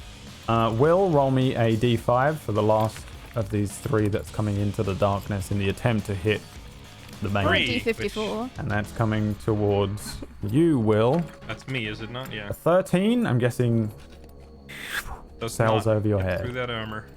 2 more coming towards Merlin and Fire. Are you within range this time? You are. So these don't have disadvantage. First one towards Merlin. Second one towards Fire. Wow. An 11 misses Fire and a natural 1 miss from this one. Merlin, roll me a d20.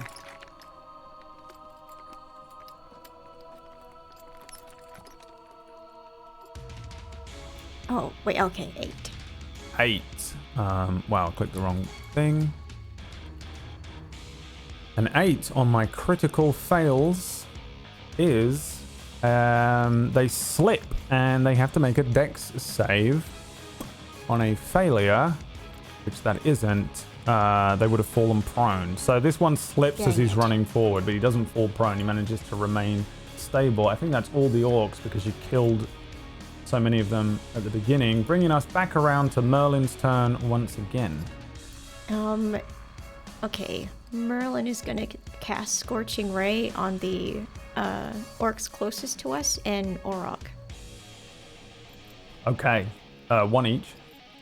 Yes. All right, we'll go orc, then yellow orc, then Orog. So 20. Okay. All right. Oh no, that's your. No, never mind. Yeah, go. I thought that was your roll. It's my roll. Let's go. Right, here's the first. Oh. 10 misses. Oh, rats. Let's try that again. 12 is also a miss. Oh, wait. Oh, come on. These 2 scorching rays And launch come on, into last the one, sky. get Orog. 17 is also a miss. This, Oh, wait. yeah. No. The Orog has some beefy armor on as the scorching ray launches towards him. It actually does hit him. It doesn't hurt him. It just boom, hits the thick armor and he continues to sort of trundle forward as this spell. Unfortunately, you missed with all of your scorching rays. These fireworks launching into the surrounding area miss all of their targets, or at least don't do any damage. You still have a bonus action and movement.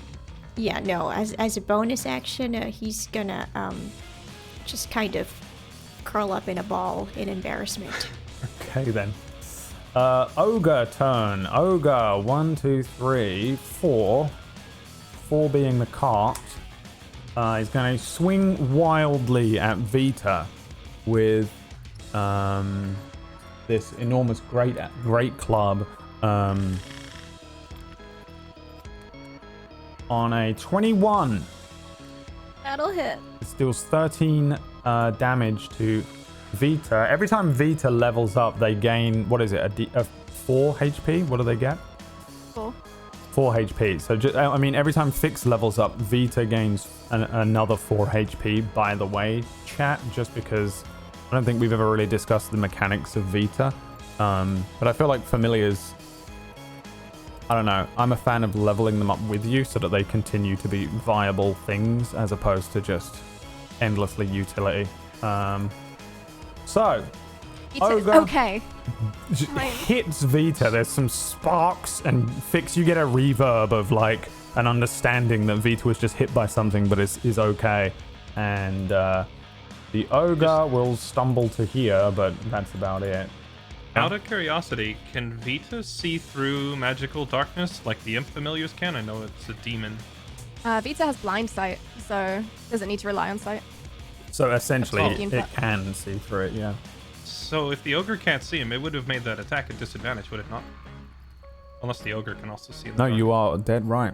It doesn't hit him. Yeah, well, Vita shouldn't get hit AC's there. 11, so it would have hit anyway. Oh, Oh, would've hit well, anyway, never mind. never mind. I tried. I didn't know he had the Appreciate AC. I Yeah. didn't know he had the AC of a paper bag. Got a good health pool, you know? You can't have everything. He's a little, little flame pixie. All right, Fire's turn. I will stand up and take a shot at the Orog boy over here. Just normal, not sharpshooter. 17?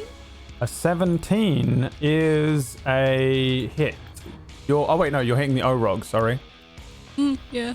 Yeah, it is a hit, but it just ding off the armor again as the Orog continues to move forward. He is wearing I'll sit back down. plate armor. You sit back You know, down. my ears perked up immediately at the start of this fight when you said plate armor, right? I'm like, I'm gonna kill that guy and take it. Okay, it's your turn to attempt to kill the guy and take it. Or whatever you're doing. Unfortunately, I have a bigger thing in front of me, so I'm gonna try to deal with this first. Let's go with... I am going to use my bonus action to prep Thunderous Smite. And Okay. then I'm going to swing at the ogre with a booming blade. Yeah, Also, I also have blind sight, you do. which I do. All right. When we hit level 4, I traded out the interception block damage for a teammate skill because I was hardly ever using it, and I took this instead so that I don't ever get caught in the dark. So, Sure. kaboom! I will swing at this guy, and that is a natural 20. And I am All of the course, damage. Let's see if you can do 40 damage. I am of course going to add a divine smite. Yes. So, all right, hold on. Where's the dice Here roller? Here we go. Okay, so Everyone get your calculators out. it would be. Oh God, I don't even. Okay, so There isn't a number For the high s- enough. for the swing itself, it would be 6 slashing plus 3 plus proficiency plus 6 more. So it's 12. It's 12 slashing, Okay. and then from the divine smite, it's going to come out to be 23 radiant. And then from the thunderous smite, it's going to come out to be 12 thunder. I think. Oh, and then from the booming blade, it is also going to be. Well, he has to move for the booming blade, right? Once I hit level 5, it scales. So now it triggers an initial burst, and then also again when they move, like kind of the equivalent. Oh, that excites me so much. I have booming blade on my Wednesday character. Yeah. Yeah. When you start low level booming blade, they have to move, but when you hit level 5, it scales up. Now he just explodes right away. But if he takes a step, there is still a It second also does it. explosion. Okay. Yeah. Yeah. So Give me and all the that would damage. make it You just have to make 40 damage. Can you do 40? 4 more thunder. Okay, that's the total. So it's 16 thunder, 23 radiant, and 12 slashing. 28 plus 23, 51 damage. Tell me how you just obliterate this ogre. Well, it's all completely in darkness, so Yeah. you don't know. You don't see me. Yeah, You no hear one the knows. thunder. You hear the thunder crack, and thunderous smite has a knockback effect. So I think everyone would just see Will run into the darkness. Then there's this loud explosion, and Yeah. the dead ogre goes flying out the other side, and only Fix can see it. It's of And I'm on the other side of the car, so. This enormous ogre launches out and is caught in a bunch of this net, falling down in front of it, just bifurcated and just destroyed, and it's insane looking. And is that the end of your turn? No, I'm gonna No? step out of the darkness after that and just look at Orog. Give me an intimidation check.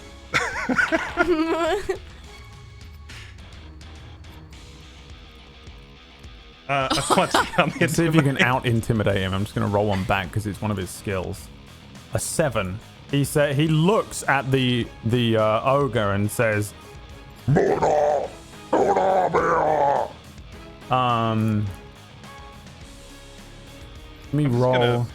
Oh, he does speak. I'm gonna point the tip of my sword at him and hope that he speaks common, and just say, "You're next." The Orog says, Mercy! Mercy for us! Is he surrendering? he holds his hands up.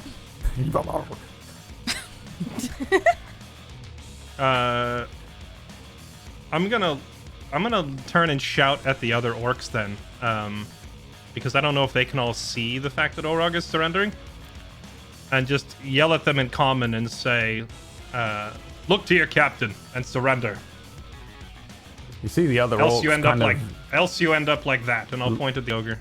Looking to each other, and they kind of look over to the Orog. The Orog says, Matani! Kubara Isudane! two of the orcs at the back, you see them drop their weapons. The two that are a bit further away drop their weapons, and the Orog puts his javelin down, sticks it into the ground, and holds his hands up. We surrender.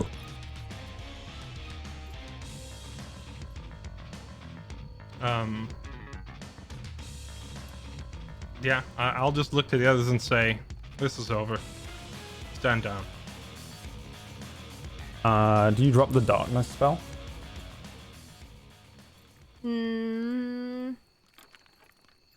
Yeah.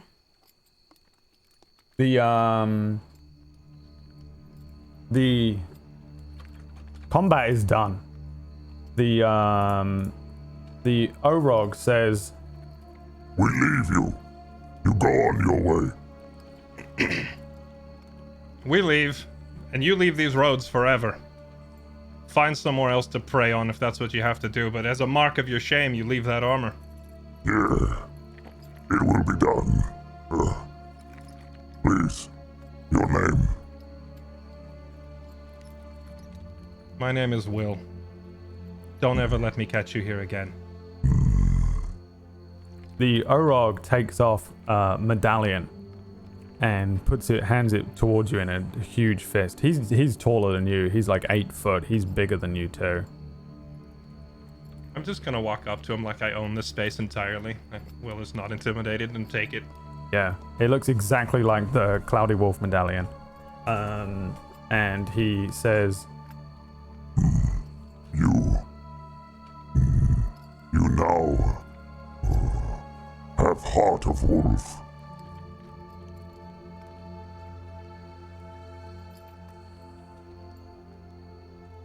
Very well. You wish for this. it's his armor. Yes, that's the penalty you pay for attempting to attack us. Anything you desire. That or your life. He nods his head. The other orcs are kind of backing up. They're speaking to themselves in Orcish up on the other side, but the Orog, this very large leader, he's got scars all over him, and as he begins to take pieces of this armor off, he places them in front of you carefully. They're too big for you to wear just straight out, but you can probably adjust this down. Probably in Jairus, take it to a blacksmith or an armorer, and they will be able to deal with it. It stinks bad. It's partially damaged. It looks very old and worn as well, but is intact enough that you get the feeling that if you gave it a good clean and had somebody adjust it to fit your stature, it probably would work. It's pretty plain looking though. You get the idea that maybe this was taken off of a very large knight some time ago. Doesn't seem to have any symbols on it, but there are lots of scratches that look like they're probably from animals more than anything else. A few scratches from swords, maybe infighting with the other orcs. The orc now wearing little more than just a linen kind of cloth around his waist. You see his body is covered in lots of scars, and he says, We leave in peace. Yeah, I'll look back up at him and say, I have the same scars. Take your wolves go west or south. If you're gonna try and rob somebody, then go after the tribal folk out here. They love a good fight. Stop picking on merchants. You're better than that. As you desire. He moves away from you, kind of backs up, and then begins to move quite swiftly across the roadside here. He moves past where that ogre is, just looking at it in like wide-eyed shock and horror. You also get the sense that there's like a weird level of respect from him as he kind of acknowledges your strength, and he steps up to where the other orcs are and says, the group of orcs begin to move away all together, heading away from you. A lot of them like looking over their shoulders in shock and disbelief as they move away from the area. Guinness looks absolutely flabbergasted at you all as you finish this and you gather up the pieces of plate mail and the burning kind of rubble of this tower behind you. Guinness is looking over each of you and says, "Who the fuck are you people?"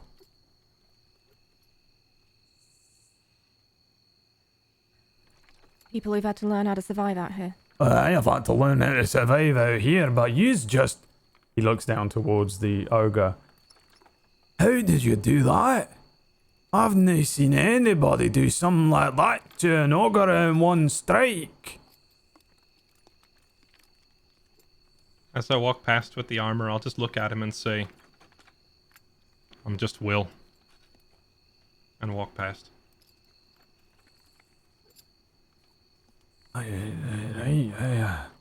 I suppose he hops down and starts to move the bits of the rope away from the road, looking at this giant ogre. Looks over at you, Fix. No hexes. Right. Wouldn't dream of it. Right, okay. Just be on your best behavior. Hey, you know, I've never seen anybody do nothing like that. I mean, that is a nice little trick. He points to the burning wreckage. But this is... Hey, can you do this? No, Merlin's quite special. As I say, not a pet.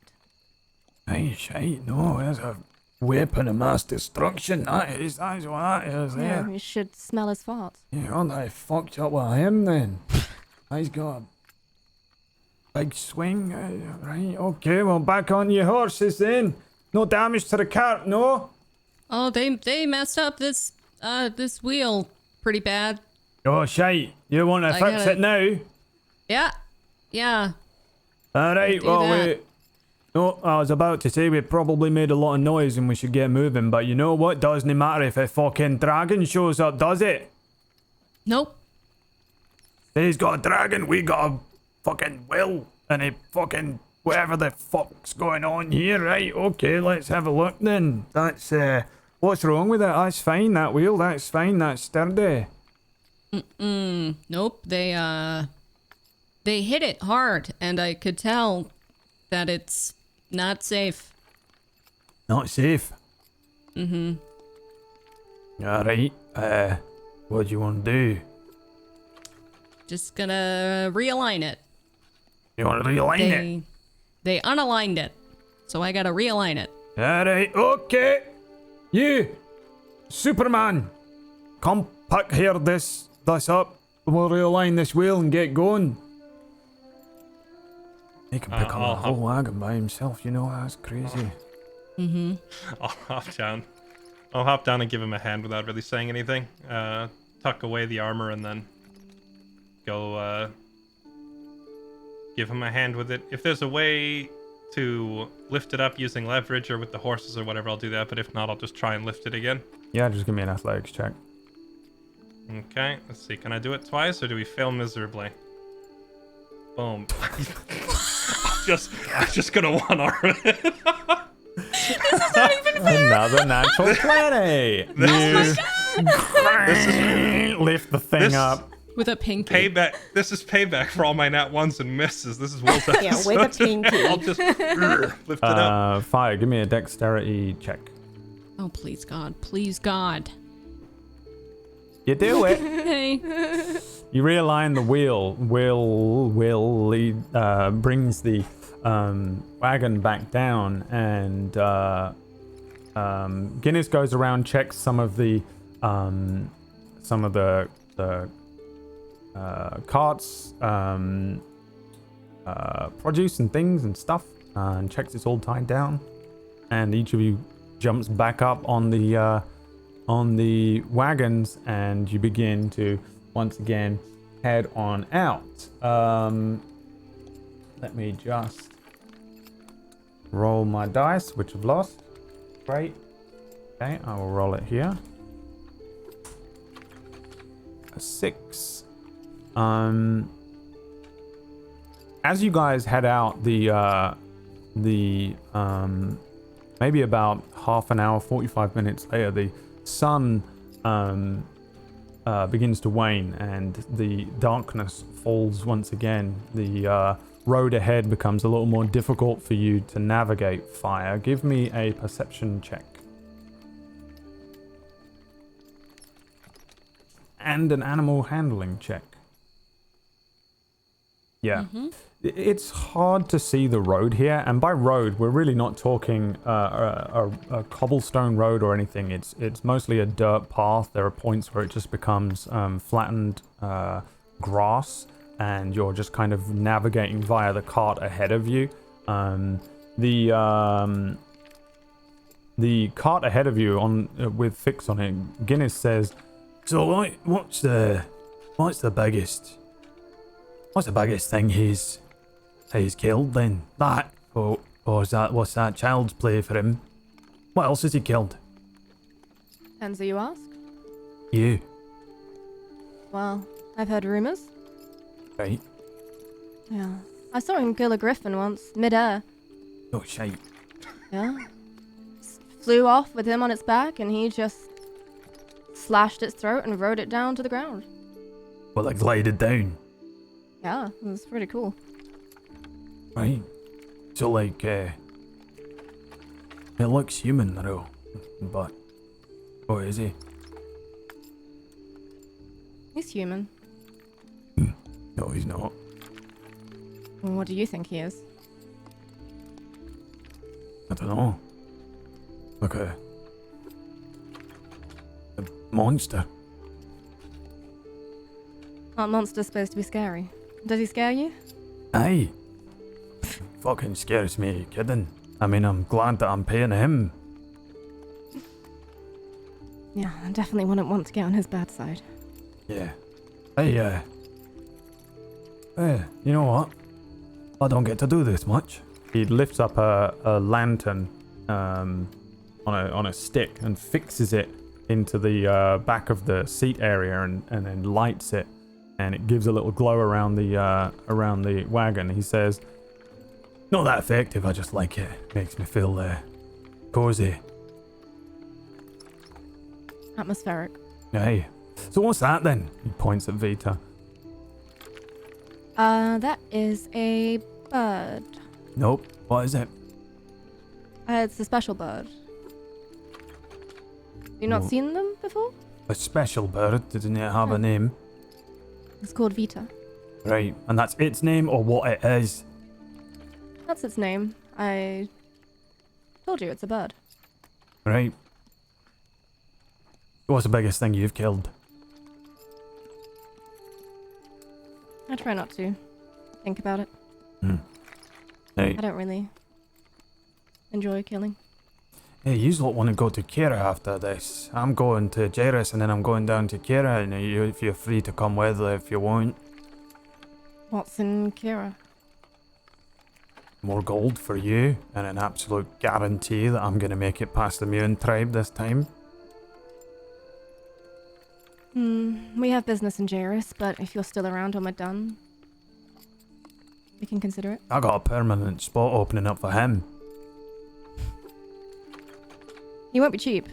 You know, Fires is a manager, and she drives a hard bargain. Right. Who's Fire? The elf. Oh, right, aye. Right. Why she called Fire? I think it's her fiery personality, spirit, some might call it. Alright. Right. Hey, what's the gnome called? Merlin. Right. Now what's the monster called? Why don't you name it? I don't think I know. I'll call him the Beast. Unique. Alright. Here you go. Hand you the reins. I don't know how to do this. You just hold that there. If there's something in the road ahead, just pull back, right? And if you need to speed up, you just little whip like that. On Carlsberg's arse. And don't worry, he's a bastard. You're a bastard, Carlsberg. He's not. I love him. You bastard. You just gotta keep him humble, you know? Well, right? why am I doing this? What are you doing? I'm going to sleep, lass. I want to sleep. He goes to sleep. Roll me an animal handling check. Oh. 8? Oh, the cart ahead of you, Fire, just starts wobbling all over the place. It speeds up, it slows down for like 20 minutes. It's pretty crazy up there. Merlin, Yes. what are you doing? I'm sitting on Fire's lap. Again. Yeah? Yes. Um, It is my happy place. yeah. You're sitting on Fire's lap. The night's pretty clear. You can see the clouds are still overhead. It's still an overcast day. It's probably still early evening. It's probably only like 7 or 8 p.m. when you hear a voice inside your mind say, "Are you still alive?" And that is where we're going to end today's session. Because it's Disby's birthday. And she's got a big birthday meal to go to. And we have to end the session early. So we had no break, but we're finishing a little bit early. And that, I think, is a good place to end it. Thank you so much for joining in and playing players and watching watchers. Everyone say happy birthday to Disby. And go over to Disby's channel, which will be linked in the chat right now. And give gift subs as your birthday gifts to wonderful Disby, who has spent 2 years on Table Story, which is not the birthday we're celebrating, but it has been 2 years of your life that you've been stuck with me DMing and torturing you through 2 shows in a row. Please go and give Disby some wonderful gifts, and we'll do a very quick round of shout outs here and let Disby head on out for that big birthday cake. I don't know. I remember you did tell me what you were doing, but I've forgotten. I think it was a meal of some sort with... Yeah. Yeah, I'm all right. going on a date with A my date? husband. Yeah. That's adorable. Okay, let's do a quick round of shout-outs. Let's start with you, birthday Disby. Happy birthday. Where can people find you in the week and things? You can find me here, Twitch and Twitter at DispyRx. I play video games and D&D here every Thursday. Yes. What about you, Brian? Hi. I played Fire today. You can find me at Brutalbury everywhere. And I'm going to be jumping into Red Dead RP, which I'm very excited about. That'll be happening soon. There's a few peeps on that one, including one of these two's on it. But which one is it? Not Fairlight. Oh, no. I heard a rumor that you were joining. You were doing some as well. Did I just blow Yeah. the... I was considering destroying my sleep schedule. Yeah. I recommend but we'll see. You make it sound so fun. It is so much fun. It is. Yeah, I'll be doing After Dusk. I keep wanting to call it After Dark, After Dusk. I never quite know. Tomorrow night on my channel at 10 p.m. twitch.tv/Leah, and we could talk about this adorable episode because it was adorable and also epic. Holy shit, it was so good. Yeah, it was insane. Epic return to form from Will. Fairlight, where can people find you? What you doing? Hi, I'm Jesse. You can find me over at twitch.tv/Fairlight_Excalibur live pretty much every day. And now I have a Hades-shaped hole in my heart because I just finished playing that game, so I got to figure out what's next on the list.